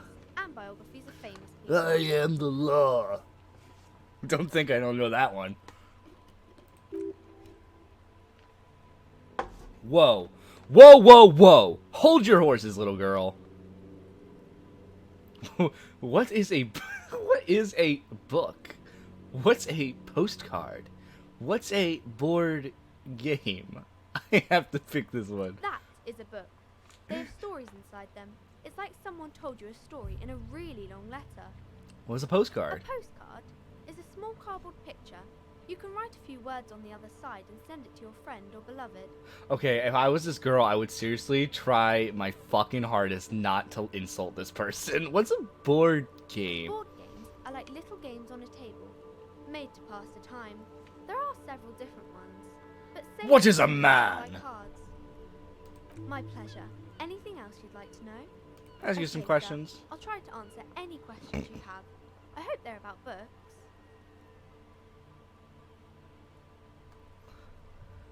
Oh my god. What is this crime business? Crime fiction about murder, burglaries, or something like that, in the work of a policeman or a private detective who's trying to solve a crime and catch the criminals. Oh wait, not crime fiction. I need to know what crime is. She doesn't know what to say. It's that bad. Point to your head. Crime is what we were solving before this conversation began. Kim is so fucking done with us. Okay, I get it. Crime murder gets the people going. Mm-hmm. She tots. It's kind of like a puzzle, too. You can guess who the criminal is or how the good guys are going to catch him. I'm a policeman myself, by the way. You don't look like much of a policeman. She examines you. Sit to sign something policeman-like. You couldn't tell? You couldn't tell from this lovely space here? Have you ever heard of crime? Okay, maybe I'm not a policeman. Or just stop being one. Don't mean to offend, sir. Sorry, sir. It's just that you don't look like Dick Mullen. She points to a book cover in which you see a strapping Verspetten officer. He stands grimly over the body of a dead woman. I used to be like that Mullen guy. Then I decided to live a little. You know, nobody actually looks like that guy in the picture. That's just a stupid fantasy of a man. It's not your body that's important in police work. It's your... points to your head. Wow, look at that guy. I'll never be as good as Mullen. Oh, I don't know. All these are so... I don't know which one I like. You know, point to our head. Head, yes. Not head child. Heads. What the fuck?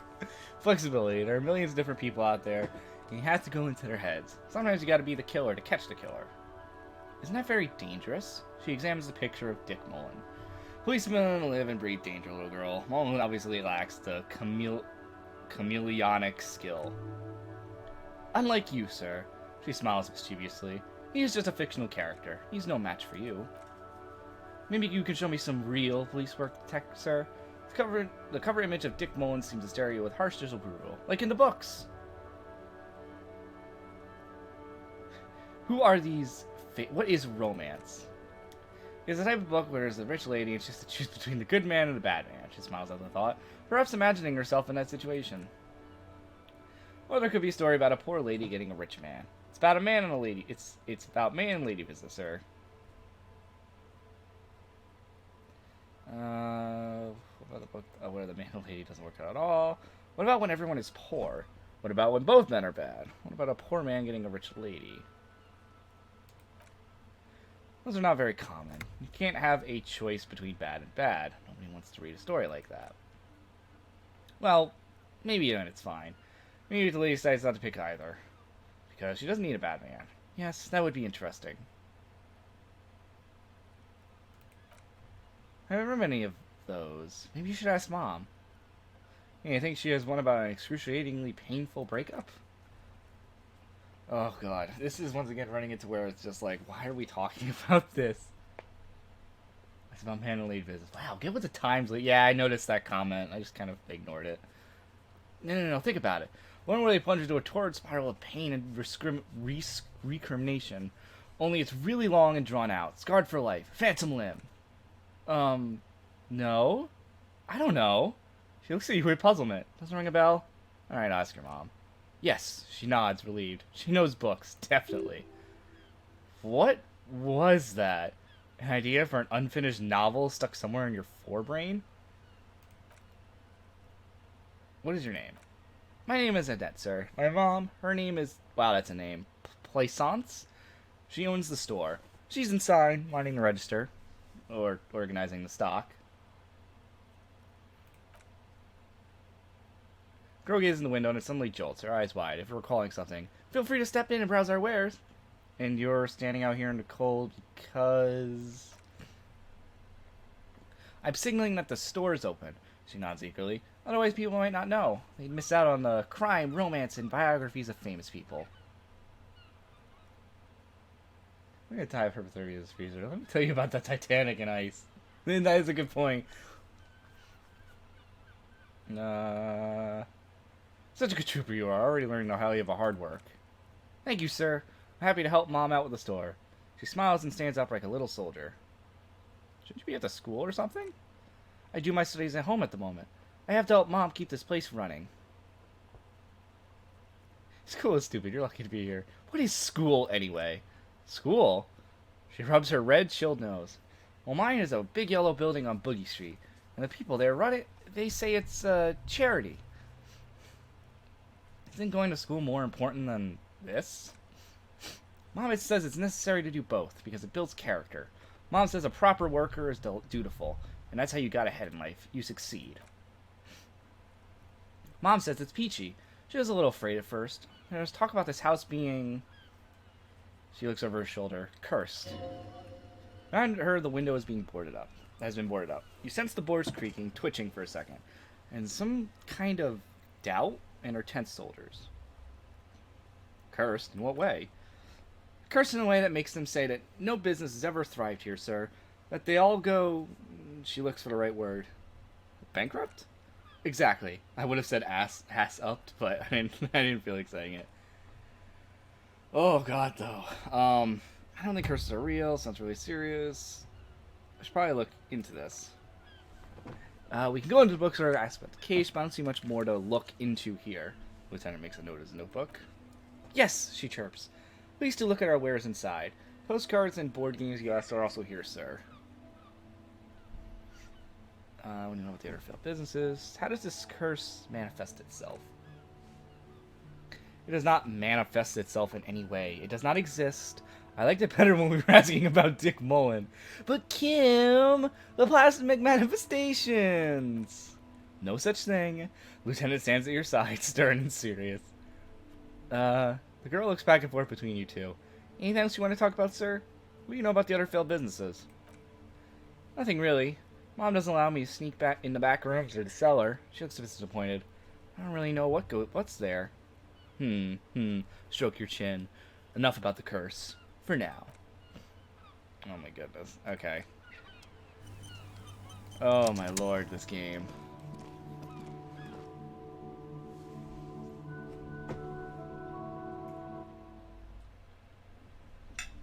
This is definitely one of those games you do multiple playthroughs of. There's no doubt in my mind on that one. Welcome to Crime, Romance, and Biographies of Famous People. My name is Plaisance. Be welcome, and please take responsibility for the energy you bring into this space. Uh-huh.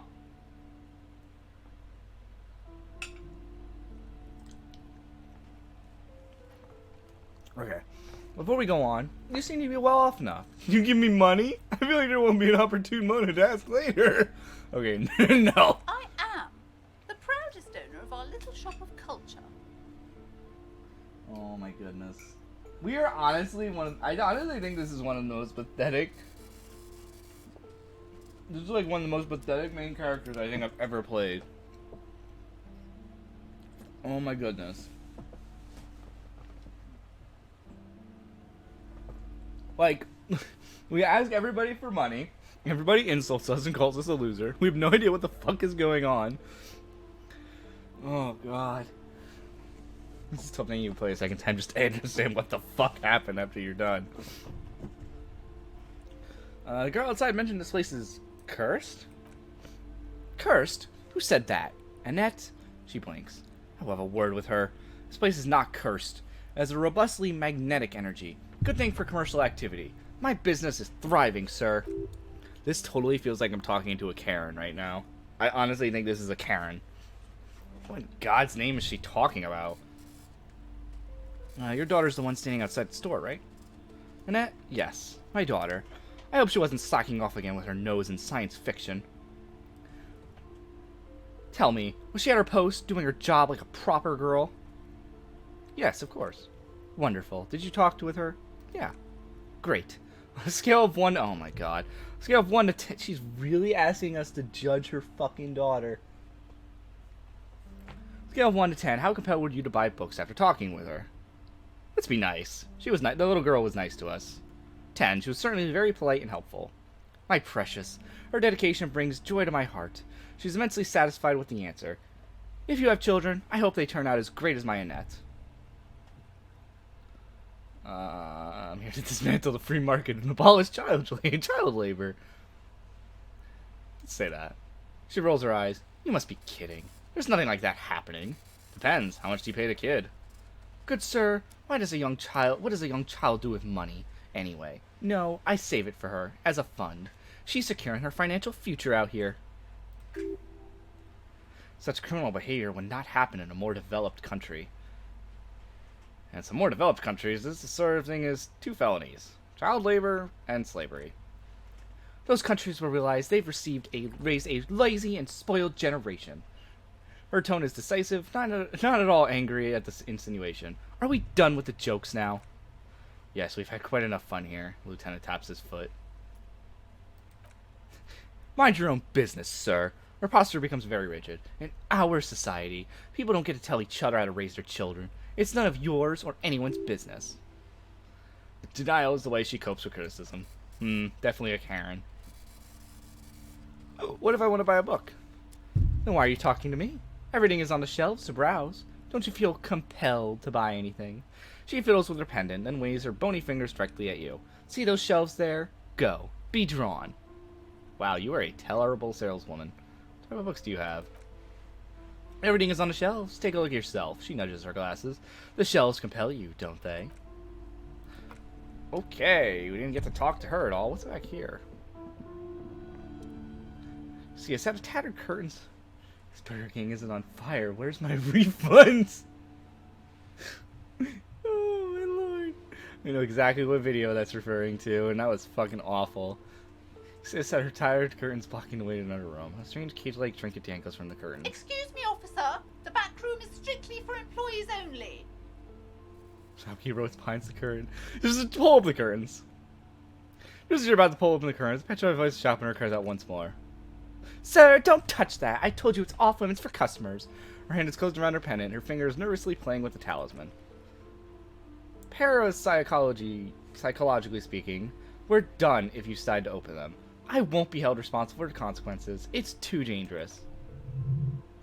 She looks away, mumbling. Why is everyone always messing with the curtains? Why can't they buy books like normal people? This is about the curse. That's why you're afraid? Man, this is different. I'm a police officer. I need to get in here.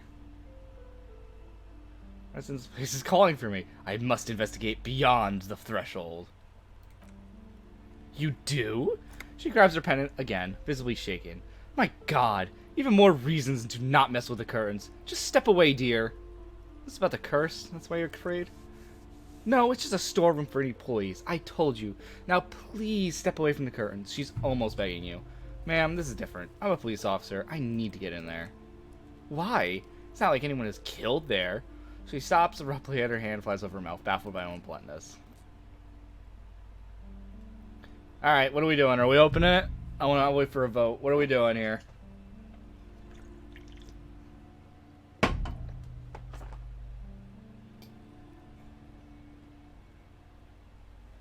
Do it? Fuck yeah.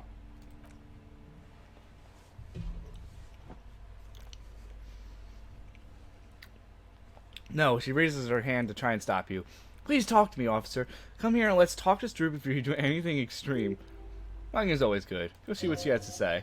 There is something mysterious about the curtains. Be careful. Do we want to talk to her? Because we can just straight up rip them open, and there's some weird looking shit back there. Hello again, esteemed officer, and welcome to Crime, Romance, and Biographies of Famous People. I already told you, it's just a storage room for employees. I don't understand why it's so important to you. Just let it go, officer. Go buy some goddamn books. You're supposed to be drawn to the books. If it's just a storage room, then it wouldn't hurt if I just peeked inside. It's not like it's cursed, right? No! She wavers under your gaze, mouth pressed into a tight-lipped frown. Then she breaks down. Okay, fine. It's because this place is cursed, just like Annette said. They don't call it the doomed commercial area for no reason. Are you happy, officer? Happy that you ruined everything? She closes her eyes and starts mumbling something to her pendant. How does a curse manifest itself? Shiver runs down through the woman. The curse is so much worse than you could imagine. It's a disease, eating at the very foundation. Her voice drops to a whisper. It's the curse of financial distress, of ruin, and bankruptcy. She peers at the curtains again. Didn't that curtain just move? I'm okay. I'm a little confused. What does that mean? Everyone knows that all the previous companies in the building have sooner or later declared bankruptcy, and their malicious spirits are still here, feeding off bad business practices and disappointing income statements. There's something wrong with this building, I can tell you. Ever since I arrived, I sense an eerie, lingering presence, as if I was unwanted here. Well, you're a Karen. You're unwanted everywhere in the world. Why don't you just tell me right away if it was a curse? It's not good to talk about the curse, not in detail. The negativism. She shivers. It's dangerous. Talking about the void wraiths angers them. Wow. Void wraiths. You have new words. Would you like me to take the case? I can investigate, see if the curse is real. Most certainly not. I don't want anyone who's not familiar with the psychic arts to get involved in this mess. Stay away. Leave the spirits be so they can return to their slumber. My liege, you know what this case calls for? A para-detective. Hold up. Okay, I'm gonna save scum here. Because this is probably the most interested I've been in a while.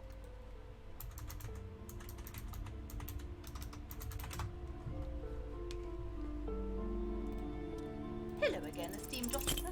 And No, I'm safe scumming this because I really want to do this. There's ways to manipulate it to an extent. Walk around.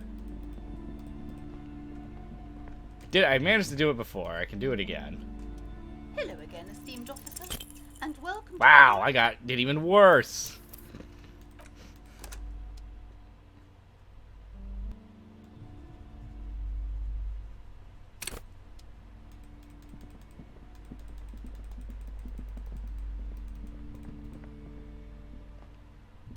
Hello again, esteemed officer. There we And go. welcome to crime, romance, and Slither up to biographies her, of famous you people. silver-tongued fiend. Show her what world-class perfidy looks like. Ma'am, I came here to help. I've handled paranatural situations before. Are you sure? She looks skeptical. Don't think I haven't seen charlatans before.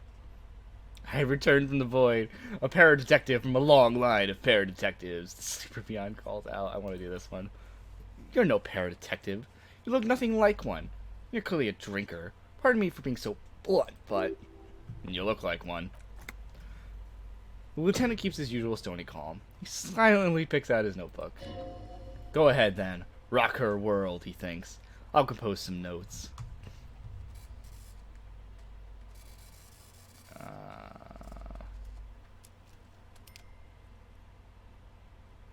You see, it's necessary to drink the spirits in order to contact the void. How do you know all this?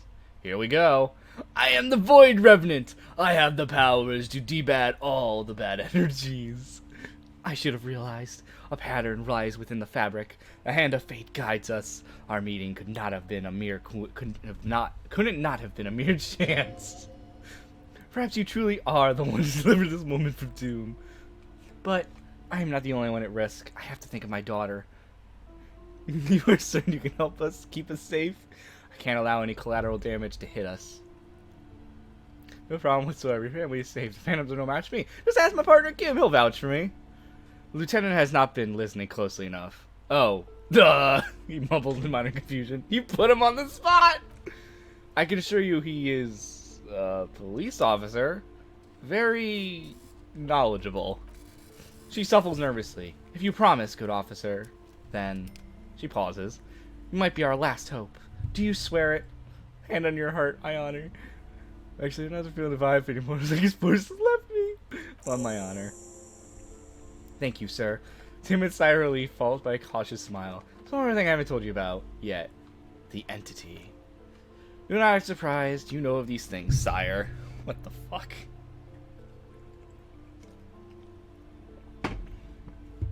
Dude, is this Angie's mom? Of course, the entity. Close your eyes. For I have sensed its presence. You have? She gasps. The entity takes the form of a woman. A witch, probably. I suspected that she must be connected to the curse ever since I first saw her. Do you know that she lives inside the chimney? Chimney, the passage between heaven and hell!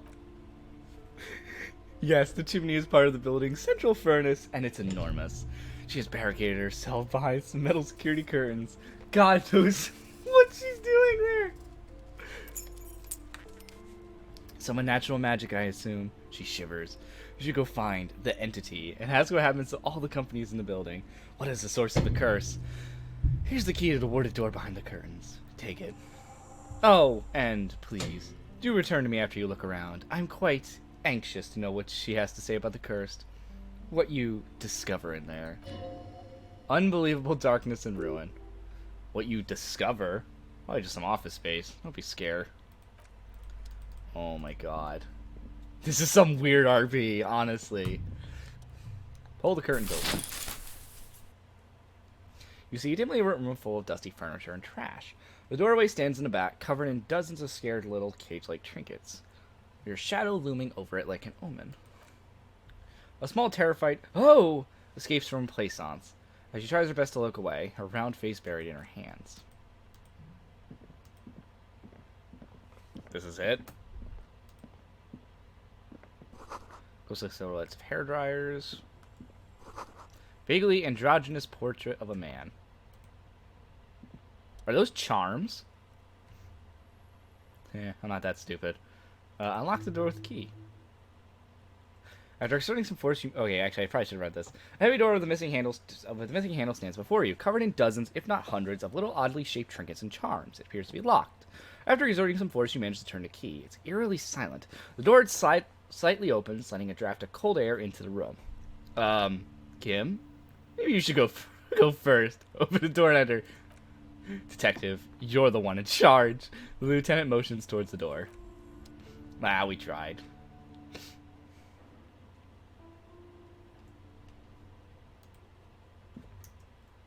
Alright, let's save again. We should stick together. Kim, you go through the murder door first. What is this place? The lieutenant stares at the dusty training equipment. It's the netherworld beyond the veil. No, it's a gym. He disagrees. Well, it looks like no one's been here in ages. I doubt the electricity still works. We should find a flashlight if we want to go on. There's one in my Kamima. An eerie feeling rises in your chest. What if there's a reason why no one's been here for ages? Yes, because it's closed. No need to look for supernatural explanations where a banal one will do. Let's get the flashlight, shall we? Not even that dark. And serving for the punching bag. Sidious Fortis. The rest is worn off. A shot put ball! Hey, we're gonna kill someone!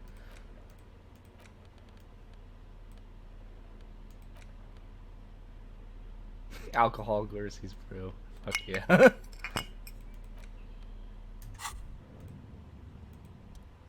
Well, hello. Someone seems to have found himself a bottle of alcohol. Here's where the magic happens. Look at the bottle. Light reflects off the thermal cup. The portion may not look like much, but doubtless it'll get job done. Better pop it open before it gets cold. Wow, the gods of mass production have made this alcohol container laughably easy to open. A child could have done it. Open the bottle. There's a satisfying pop as the cap comes off, and the hair of your back raises like army in attention. You've been here before. Welcome back, detective. You're home now. Take a sip. Hey, we got health. Oh, for fuck's sake. A golden sun melts down your throat. It's ray filling your nostrils with sunshine. Your stomach melts from it into a happy, gooey mess. So does your mind. All the bad things are melting. You're you again. A real cop. A real detective. Incredibly well done. In the bottom right corner of the screen, there's a drink button. It gives +1 to physique skills. This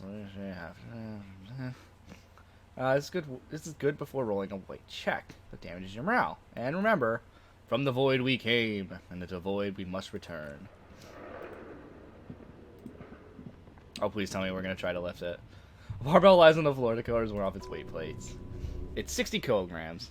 Your triceps hum in the sight of these weights. Show the world what kind of beast it's dealing with. Lift them. There are no colors on the barbell. This is a safety hazard. Why does it feel so familiar? Look, Kim, it's a trap. There are no colors on the barbell. You're right. The weights may fall off. Better not touch them. What kind of bastard would just remove the collars? It should be a felony. It would be a violation of EPIS safety regulations if the gym was still operating, but it isn't. No one's supposed to come here anymore. Is this familiar because I'm a weightlifter? No, it's not that. It's the stale smell of rubber, the squeaky sound of sneakers, your bruised knee against the mat, and a whistle. Then the feeling is gone, so we are a wrestler. It's just a memory. Memory from another life, when you were young and fit. Yeah, I'm not even remotely doing this. Then I kill myself by having the barbells knock me in the head.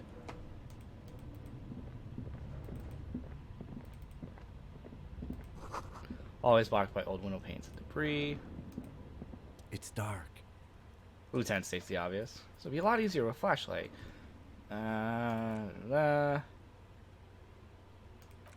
Oh, so I guess I have to come back here with the flashlight. Wherever his Kanema is.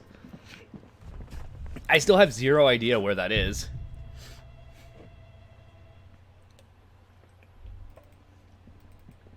Well, I guess we're not doing that yet. That's unfortunate. I really want to know what's in there.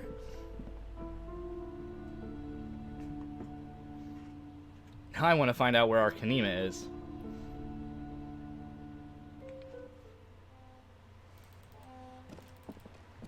Right? I'm assuming that's a car. So let's see if we can find... I think it's this right here. There we go. Before you stand him over carriage. Bodywork's covered in blue and white livery bearing number 57. Open the door. In the cabin, you are welcomed by a set of steering levers, a radio microphone on a hook, a pull-out toolbox under seat, and a soft glow of fuel preheater gauge. Toolbox. One metallic drawer slides out from under the seat and clicks into place. The tools inside are neatly organized. Take what you need, officer. It's going to be a long case. I'm not protective of my tools, like some men are. He's clearly a little protective of his tools. But what can you do? Work is work. Flashlight. It's robust, weatherproof, and well-made. Please issue blue. We need a pry bar. Pry bar feels nice and cool in your hands, heavier than you think. And why not chain cutters?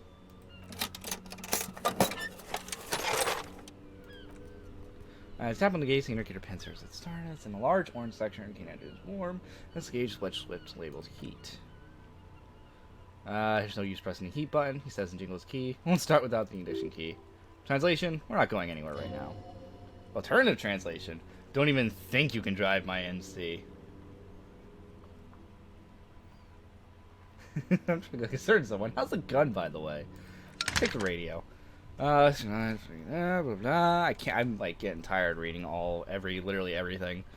The frequency tabloid roads up, and a green button labeled prime line goes like a feline eye. Then you hear something. Soft purr of electrical kittens, a radio waves cast far, and wide over to Metropolis. A woman's voice greets you through the static. This is Precinct 57. Hello, Lieutenant. How may I assist you? Oh, I thought that was like radio talk show. Hello, Alice. Please assist our colleague from the 41st Precinct here. I'm putting him on. Come in, Delta 10. This is Firewalker. Over. This is Alice Dimitri, Precinct 57. How may I assist you? You could swear she was friendlier with the lieutenants. Oh yeah, that's right. We have to contact our station. Could you connect me to the 41st Precinct? I was told I have something I need to report. Just a second, officer. She puts you on hold, static crackling softly like a bonfire. After a while, you hear an old man greet you from a radio. His rattly voice is oddly familiar. 10-2, 10-5. This is 41st. Come in. Over. A scrawny old man sits in a dusty cubicle, smoking, with a large white rectangle sewn on his vest. In front of him is a box-shaped apparatus with an array of wires and antenna, a radio switchboard. The man uses relay code. You got this. You're a cop, and cops know relay code. 10-4, Station 41. I've got her in your business. Over. 10-4, radio received. 10-5, relay message. What's your status? Over. Just reporting in. Over. 10-18, state your message, sir. I need to report my badge missing. 10-9, over. My badge. I can't find it anywhere. Basically, it's gone. 10-4, message received. This is a very serious situation. I need a 10-22 the captain. Over. Is it him? A dry voice asks in the background. What does he want? Because he lost his badge and needs to report it. He what? He lost his badge? Say nothing. Who lost his badge? Dick fucking Mullen. What do you think? It's Officer Dick. Tries to speak through laughter. Mullen, from the bestseller Dick Mullen and the Lost Identity. Defend yourself, immediately. They're joking at you.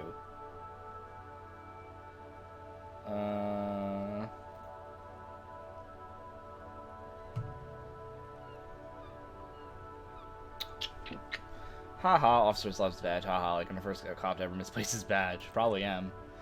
He says this. He says this has probably happened to other policemen before and laughs sarcastically. Oh god damn it, is he fucking kidding? The whole station's gonna be dicked for this. Satellite Officer Viscay Mare is wondering if you might be joking and adds that this tarnishes the reputation of the entire station over. Mullen dicked us. Very funny. It was the Mullen Joker. Wants to know who you are. I'm the goddamn... What is that word? Yeoman Dollarman. Yeah, tell him I hail from the north. His laughter is high-pitched and joyous. Almost childlike. This is Satellite Officer, Miss Lane, sir. Over. Ask him... Speakerson comes to laughter. Ask him to check his hand. One without a wine bottle. I bet that's where his badge is. We just move on. I want to get a report and be done with it. 10-4, I hear you, officer. I'm just going to make a note that you are in pursuit of your misplaced badge. Over. Fuck me, Mac. Come here, you gotta hear this. Dick Mullen lost his badge. What's going on? Super Cop here lost his badge. He lost his... What now? His... Oh my god. Enough with this. Better things to discuss. 10-9, come again. I didn't hear that. Over. The animated conversation in his bag is making it difficult for you to hear him. Damn, they're really making a big deal about this. New heights even for Captain Sober. Ask him, Spear gasps for air. That's gonna be he's lost his gun too. Room roars with laughter. Sergeant Torres wants to know if you lost your gun too. Oh fuck. Vincent, that you didn't lose your gun. Let's try it. I didn't think so. Oh well. Oh, of course I didn't lose my fun gun. Fuck it, I didn't lose my gun. Says that he didn't lose his gun. Or his fun. Whatever that means. I was going to describe it. His gun. Not his fun. Just the gun will do. So, oh my god. Satellite Officer McLean requests a description of your weapon. Over. Oh. Requests a description, huh? We'll give him one. Describe the plasma gun. I kind of want to put Kim on the spot. For starters, now let's do this. For starters, it's massive. Got flared cooling. Vents along the front. Hydrogen flasks sticking out too. 10-9, come over again. Come again, please. Over. It's a magnetic accelerator and arc that accelerates the energized ball of periwinkle blue hydrogen-based plasma at near light speed. I'm gonna need you to put you on a speaker for a second. Over. In contact, it detonates with the power of a dying star, erasing every living thing from existence. Oh, and I mentioned it's dripping with sexy blue plasma. Oh my god, I didn't even think about that. The officer is describing his genitalia in exaggerated terms. Over. Host in heaven. He loses his gun and his mind? Dear god, he lost his gun. Oh my, I can't. The man succumbs to laughter again. This is really a laughing matter. Mac can face the giant of Coco Nur by himself. Disco here made him piss his pants. Oh, I can't. Fuck. He lost his... Ask him if he still has his wiener. I'm not going to... Ask him. Sergeant Torsen here is wondering if you're still in possession of your genitalia. Over. I left it at his mama since I fucked her ass all night. That's a negative. Not going to say that. Over. What's he saying? Share with the class. He said he sodomized your mother. The prick ate Mama's vanilla waffles at Captain's birthday party. Some nerve he's got. Sure, vanilla waffles were the only thing he ate? Shut up, Chester. This isn't funny. This is my mom we're talking about. Tell me what the fuck is happening right now.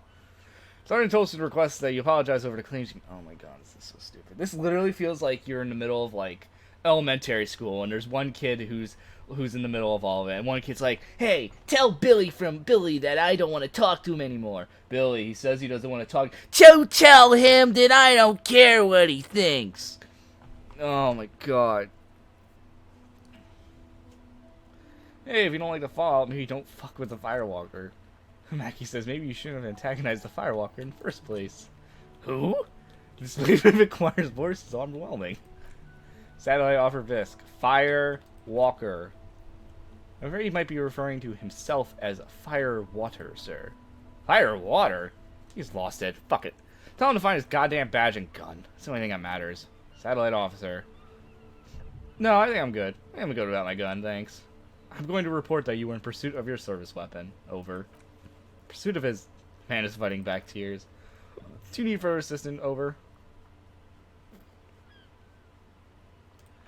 I'm good. I'm good. Let's go back to, oh my god. I swear you can get lost in a single conversation in this game. Doesn't matter who it's with. You can get lost. My goodness. I guess we're blinding small children now.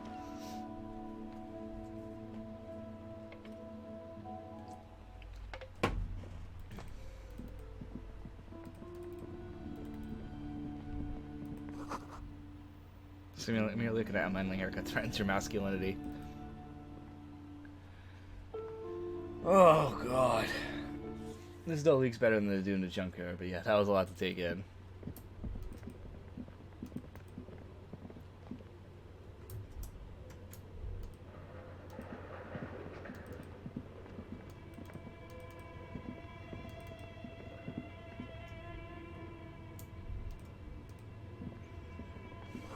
Oh, now it's starting to dark, stuffed and mounted. Large demijohn full of strange liquids. There's your rotors covered in spider webs. They remind you of blades. This is definitely a lot more interesting, whatever the fuck that dude was, yeah. Naked mannequin torso. Strange yellow color. More money.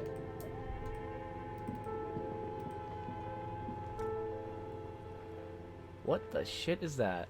Your flashlight slides over an old green chalkboard covered in scribbles, sketches, and schemes like some ancient caveman mural. Some of his writing is fading with age, but you can still make out sections here and there. Photos and drawings have been pinned to the board. Inspect the drawings. These lithe, pointy-eared creatures appear to be different types of Welkins. You make out autumnal candle Welkins casting wax-baked magic. Oh my goodness. Translucent Welkins with organs shining under their skin. And even Aether Welkins. I only refer to Junker 2 because I've already forgotten his name like a reply. I don't even remember what his name is. With organs shining under their skin, and either Aether Welkins, hailing from the vast emptiness of surreal space. Who are all these creatures? Fantasies of a tortured, feverish mind? You should adopt one of these Welkins as your persona. No longer a mere man, but a Welkin. Examine the Welkins, this is important. It's Vara Hamira, a high Welkin. His face white and scarred like cracked marble. This is clearly a Welkin supremacist. The note says all non-Welkin races will be hers. The Holdor, the Dwarf. Oh my god, are we really doing race shit again? Oh my god, speaking of the Junkyard Man. All of humans and even a headless man. All of them purged. Imagine a world filled only with Welkin. Green Welkin, Dread Welkin, and the High Welkin to rule them all. The Lieutenant can't help but comment. An inordinate amount of time has gone to draw in these little Welkin creatures.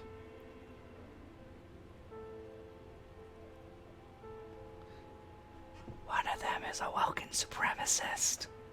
Mm-hmm. Political commentary. That one has a great beard, too.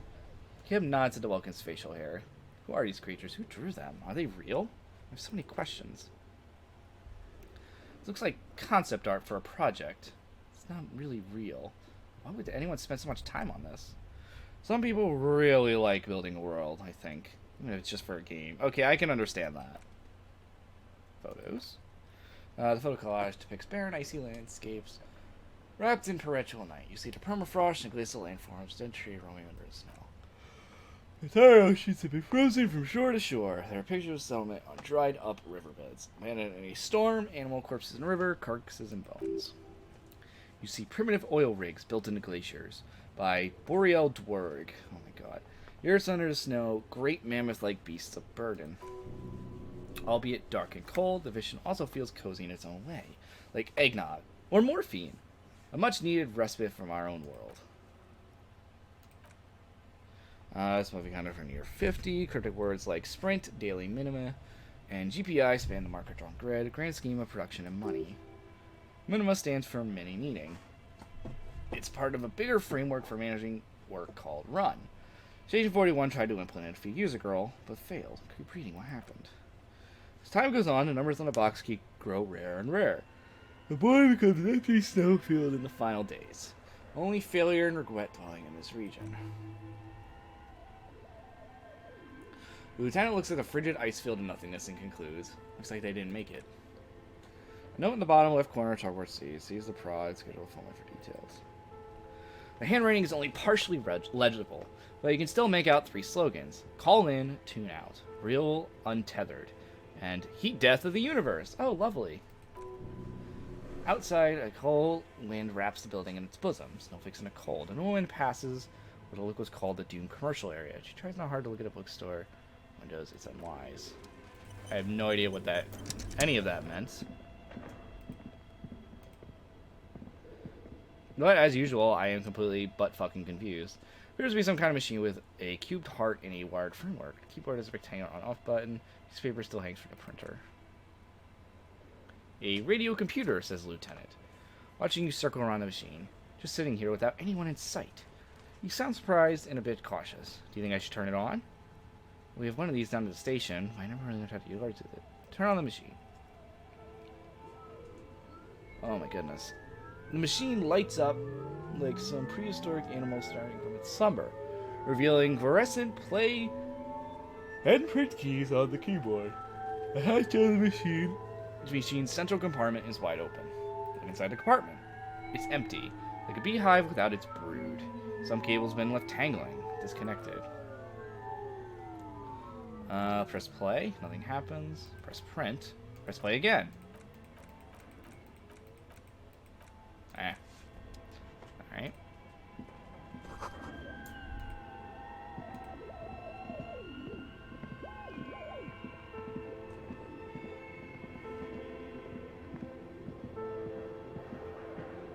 More money, more money.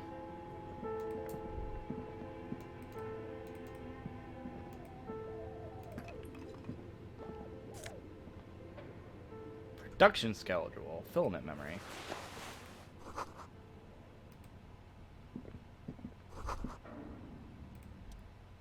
Like someone tried to reconceptualize their business here. I don't get it. Look, the skis and the rotor blades both bear the same Slipstream logo. It seems likely they started out making one, failed to turn a profit, then pivoted toward producing the other. Well, the question is, why didn't they start with and what did they pivot to? That's a good question. What a strange leap of imagination, yet they still failed. How sad. Well, that's definitely true. Reality is ruthless.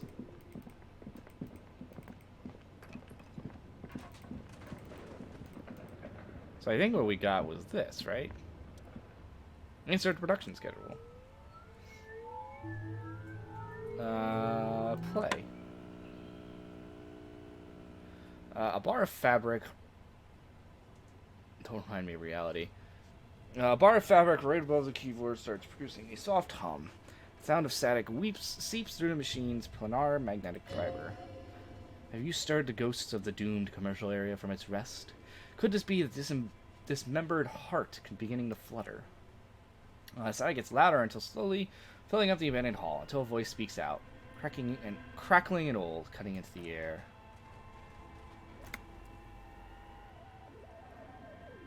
Oh, okay. Good afternoon, Fortress Accident on Rue de Saint-Ghislain. This is East Insulindian Repeater Station 1. Please repeat, what is the production schedule? What's the production schedule? The filament you have inserted into the reader. In the glowing thing I put inside? Yes. Is that the production schedule? I don't know. The old lady sighs, as a wave of static distorts her voice to a robotic scroll. If you are unsure, could you please take a look? How do I do that? Open the hatch on the compartment. Don't touch the wires. A current is running through it, but the core is safe. There's a filament inside. I need to know what it's called. It's called a production schedule. Good. Please repeat the password. Password. Of course it would have a password. That's why there's a human administrator involved. I don't know the password. Received. I will register this login attempt. Don't worry. Passwords have a way of turning up sooner or later.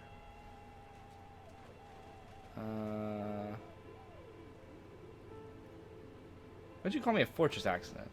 Fortress Accident is the company under whose name Eternal you've currently using as registered to. Do you have any other information about this company? One moment. You hear her flip through a catalog before she reads out with studious care. Fortress Accident SCA produces revolutionary interactive call and radio games. That's what the catalog says. That's not bad. And what's that? This interactive call and radio play. The static drones her response. Any other questions? You hear her ask when the connection finally improves. What are you? A machine? Or are you alive? Yes, I am alive. I am 74-year-old, and my name is Yvonne.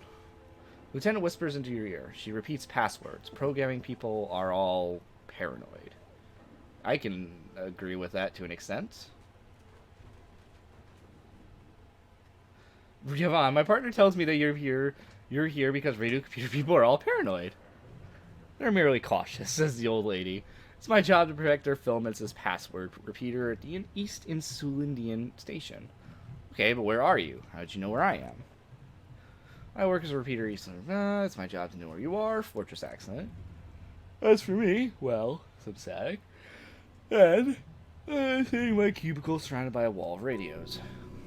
On an island in the river Esperance, a small woman, all skin and bones, sits in a room filled with audio equipment. Thousands of tiny lights are reflected back from her prescription lenses, like stars in the dark. Blah, blah, blah, we don't know, okay.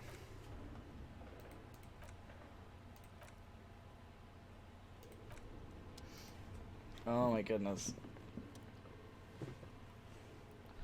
So fireplace covered in lights, drawn in blue and red marker, mesh like blood vessel now bare skin, looks ghostly and strangely ancient.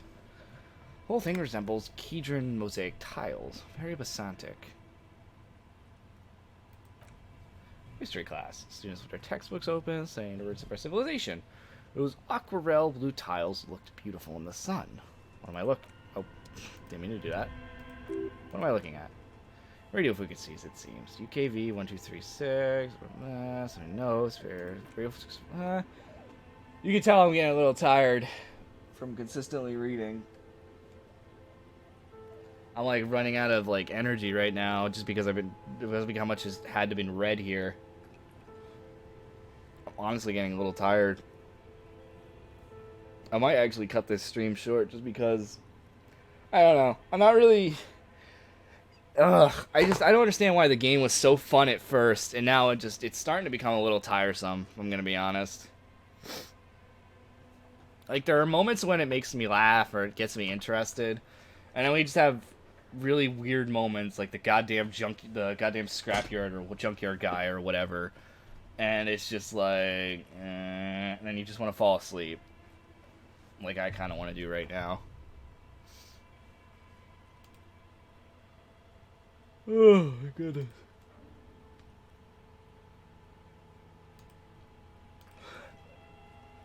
All right. Well, let's continue. We'll probably go for another 10-20 minutes and then we'll probably call it a night. Alright. The anatomy of the curse.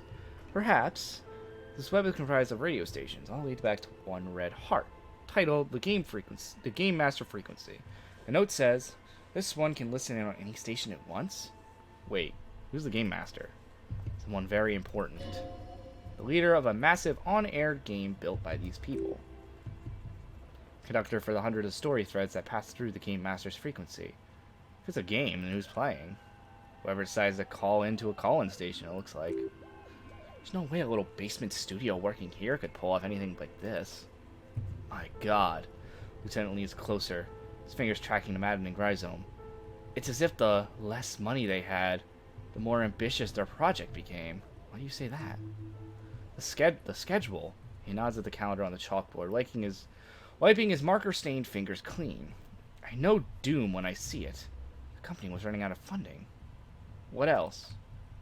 Nothing. It's just lines on marble, an echo from time long gone. No one has used the fireplace in ages.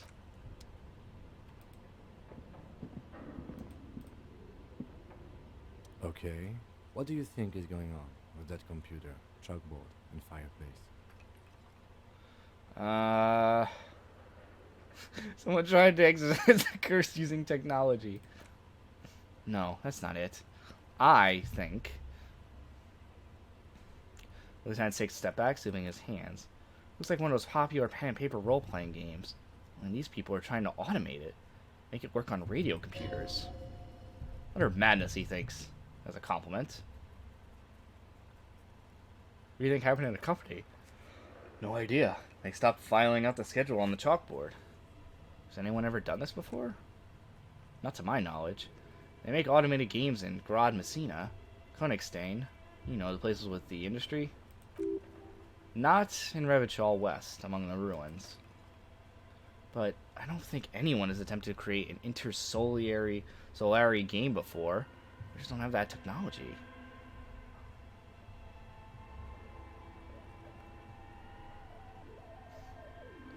Pen and paper role-playing games? Are we in someone's D&D session? Is that the twist? How are they planning to do that? Through call-in stations. He nods at the fireplace. None of the players have to be physically present. Anyone can participate in the game, as long as they have a two-way radio. And there's a game master frequency that listens in on the smaller call-in stations.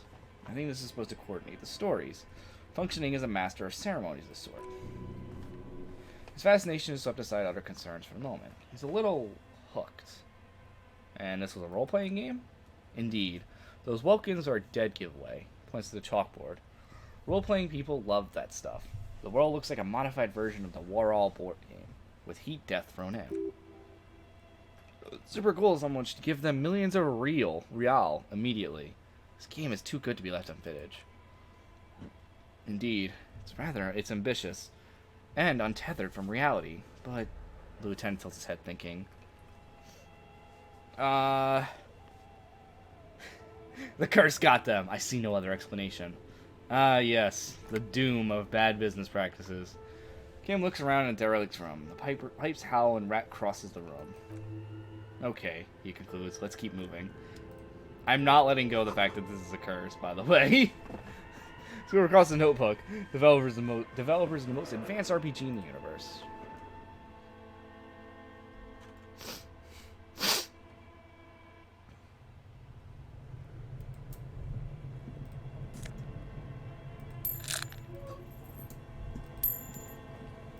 I don't know what that is. Accessible now. The glare of coal dust covered the furnace, covering pitch black. Looks like this furnace has a face, and it's in a state of agony. Kick it with your foot. Oh!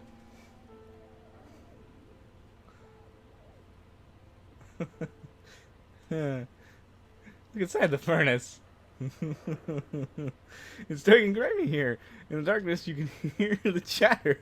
It's coming from above. A voice, or several voices, talking to each other. You know, nobody saw that. There's several voices talking to each other. You're in a smoke chamber upstairs. What are you doing? Lieutenant asks when he sees you climb halfway inside the furnace. I hear the murderer of the hangman talking. Wait, really? He looks up at the ceiling. We should investigate. See if someone's upstairs. Those voices I heard. Maybe it's the malignant entity. Plaisance said it lives in Chimney. You're right. The rooms do look like they're connected. But malignant entities don't exist. At least not the supernatural kind. Kick the furnace. Wet your whistle. Hello!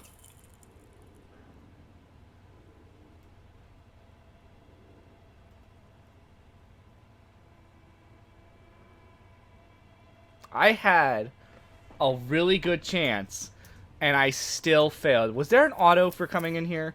No, there wasn't. You piece of shit. Your stroke improvement will drive awkward since you already had a drink. Chatter from the chimney continues on forever. You seem to have no pressure on whatever goes up there. Yeah, maybe it's worth actually trying something up there. I'm mad about that. Smear your hands with coal. A lush layer of coal now covers your skin, sinking into the wrinkles. Your hands look ancient. Maybe you could paint something with this coal. Leave a cave painting for future archaeologists. No, that would be stupid. This is a furnace. Looks like it. It's like an old central furnace used to heat the building. connected to the chimney. He opens the door and gingerly peeks inside.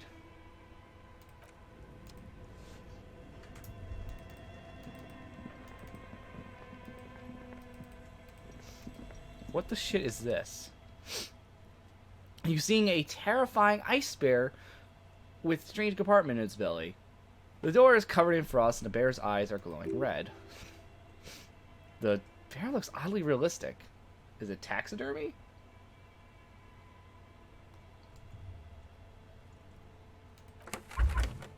There's a freezing cold air rushes to greet you. You hear a low rumble as the bear regulates itself. This is the inside of the refrigerator. The lieutenant takes a peek inside. His hand has found the holster of his gun. Relax, Kim. It's a fridge. Of course, just a giant ice bear-shaped fridge. He relaxes his hand. His face bathed in the harsh light of the open fridge. Yeah, I'm gonna agree with you on that one, Maji. I do not like how strict the success rate of has been. Let's take a look inside. Shelves are all empty. All you can see is a crumbled ice cream wrappers with the brand name Revachol Ice City. A handwritten note has been attached to the door. The fridge is huge. Take the note from the door.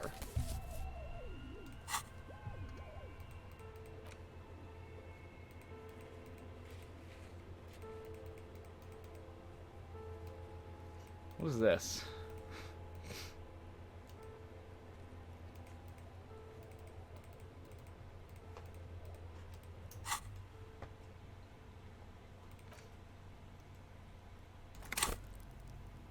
What was, I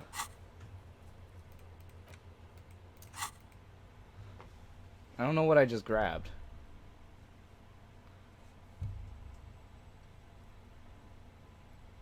It's like Fire Emblem. I should have hit, but no, just had to make things difficult. There's a giant big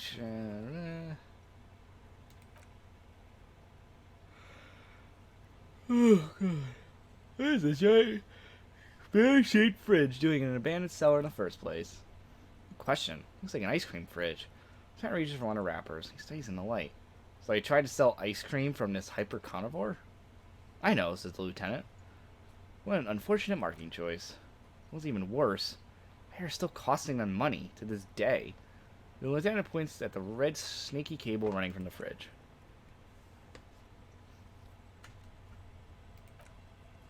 Huh.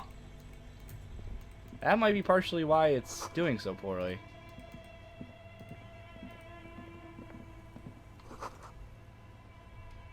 Hidden doorway.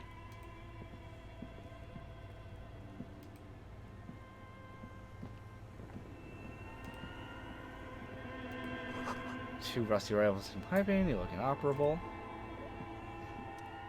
A hole in the wall. A few bricks have fallen off, revealing a compartment behind the wall. It's too dark to see in. Where are we? Take a look in the hidden room. Seems like an old bunker from the Revolutionary period. Look at all those rifles. He points up at the rifles under the ceiling. Must be an old weapons cache. Look, there's a hole in the wall. There is, yes. There also appears to be something inside the hole. Interesting. Do you want to take a look? Okay, I do. Look inside. Your hand reaches deep in the darkness and spiderwebs, rummaging.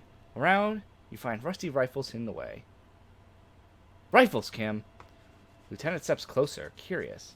Are these any good? Inspect the rifles. Most of them are rusty and inoperable by the rest. One catches your eye. A bolt-action model with a fine wood stock. A better cosmetic order than the others. Take the rifle. Did we just get a weapon? I can't look at it. An old Bell McGrav from the Revolution. Lieutenant notes with approval. His eyes are gleaming. Claims to no longer be functional, but still a beautiful thing in its own way. What does this mean? A rifle here? It means there are firearms, hardly inoperable, still lying around the Martinet. It's an interesting coincidence, I would say. Might come useful in the future.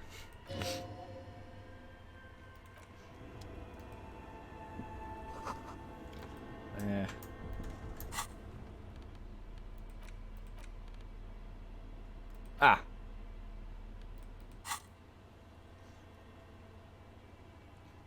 No blue pencil. Is there anything interesting? Lieutenant leans close to read a crumbled note over your shoulder. This is tangible at the best. At least the detective's instinct is still active. Read the note. Someone has scribbled, S. I can't believe the off-site copy is still here. This illiterate ginger kid keeps stealing stuff from the studio. So I had to hide it somewhere safe. You'll find a filament memory with the off-site copy in the frozen ice cream maker. Please take it home ASAP. It's important. I do it myself if I live in a civilized place with a freezer. Take care, Solasol. I think that's what we found earlier. This is a literate ginger kid. Really? The lieutenant looks at you, the corner of his mouth turned to a smug grin. You don't have a single guess? You mean Kuno? Oh, I'm sure that child would love to get his hands on a filament memory, even if he doesn't know what to do with it. He'd probably try to pawn it for speed, based on our counter. I wonder who wrote that note. Looks like someone from that radio game company upstairs. I'm a little surprised they just left their property lying here. Maybe it's because of the entity. That's implausible. Any idea where the frozen ice maker could be? I don't know. I assume it's close to the ice bear fridge.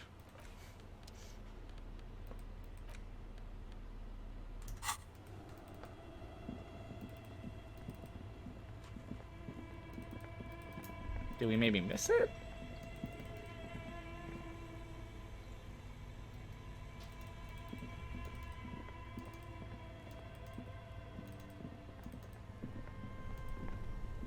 This is nice. This looks like an ice cream maker. Here we go. The orange machine is buzzing like an old submarine. As a hand-cranked ice cream churn on top and an electric freezer that appears to be frozen. Turn the ice cream crank. Turning the crank feels oddly satisfying, like stirring your childhood dreams. In an instant, you hear water dripping. It's all gone now. You never became a poet or an entrepreneur. What better to assuage the creeping sense of failure than to some frozen fat and sugar? You slid your fingers under a frozen lid, but the ice is too cold for you to get a grip. Pry bar can come in handy here. Once you try again, you'd have the pry bar in your hand, detective. That would probably help.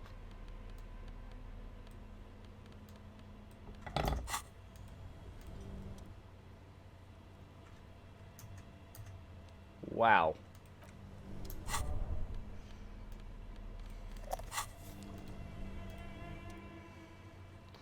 Wow. Yes?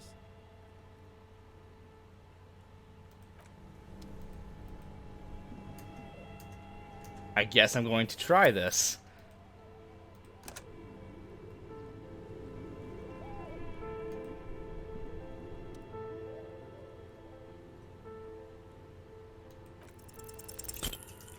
Oh yeah, you bet we're gonna do this.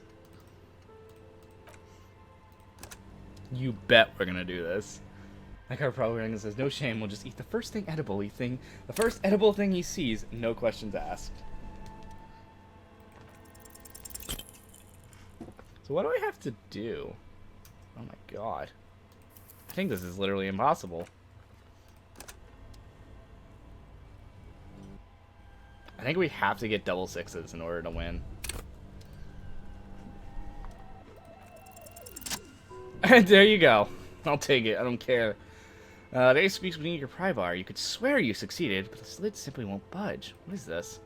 You see the pry bar's metal handle bending right before your very eyes. That's a good pry bar. I'm not criticizing it. But his ice cream maker is frozen shut. It takes an advanced tool to get it open. Advanced? Where do we get one? I have no idea, officer. This ice cream maker isn't important enough to requisition a special tool. Sooner or later, you'll stumble upon a tool mighty enough. Then we know what's... Wow, so... All that, and I didn't actually get anything anyway. Good to know. Good to know.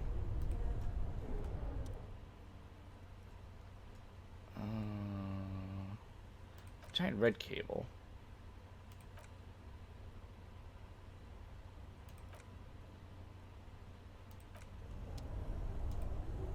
Wow. I'm assuming that's a wow. As in, how did I manage to get that?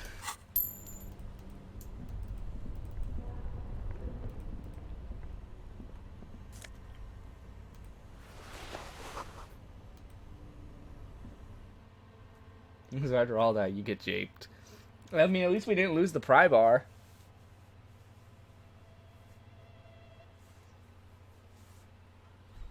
Oh. We're back out here.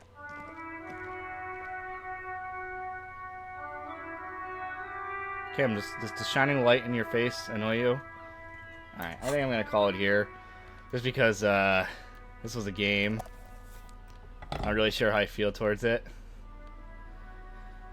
Just wow. Wow.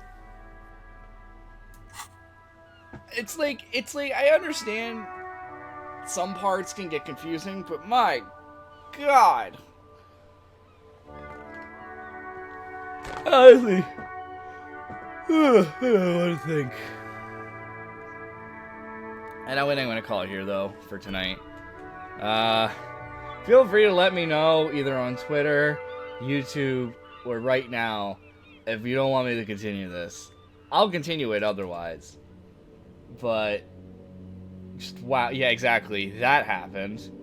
If everyone had fun with it, everyone had fun with it. I'm just, like, really tired from reading all of that. I'm going to be honest. I'm, like, really tired.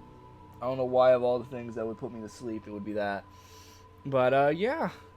Next time, I don't even know what we're going to do next time. I usually have an idea of what we'll do, but here, I have no idea. See? We have no idea. We're shaking our head no. I will see you all next time when we do something. Till then.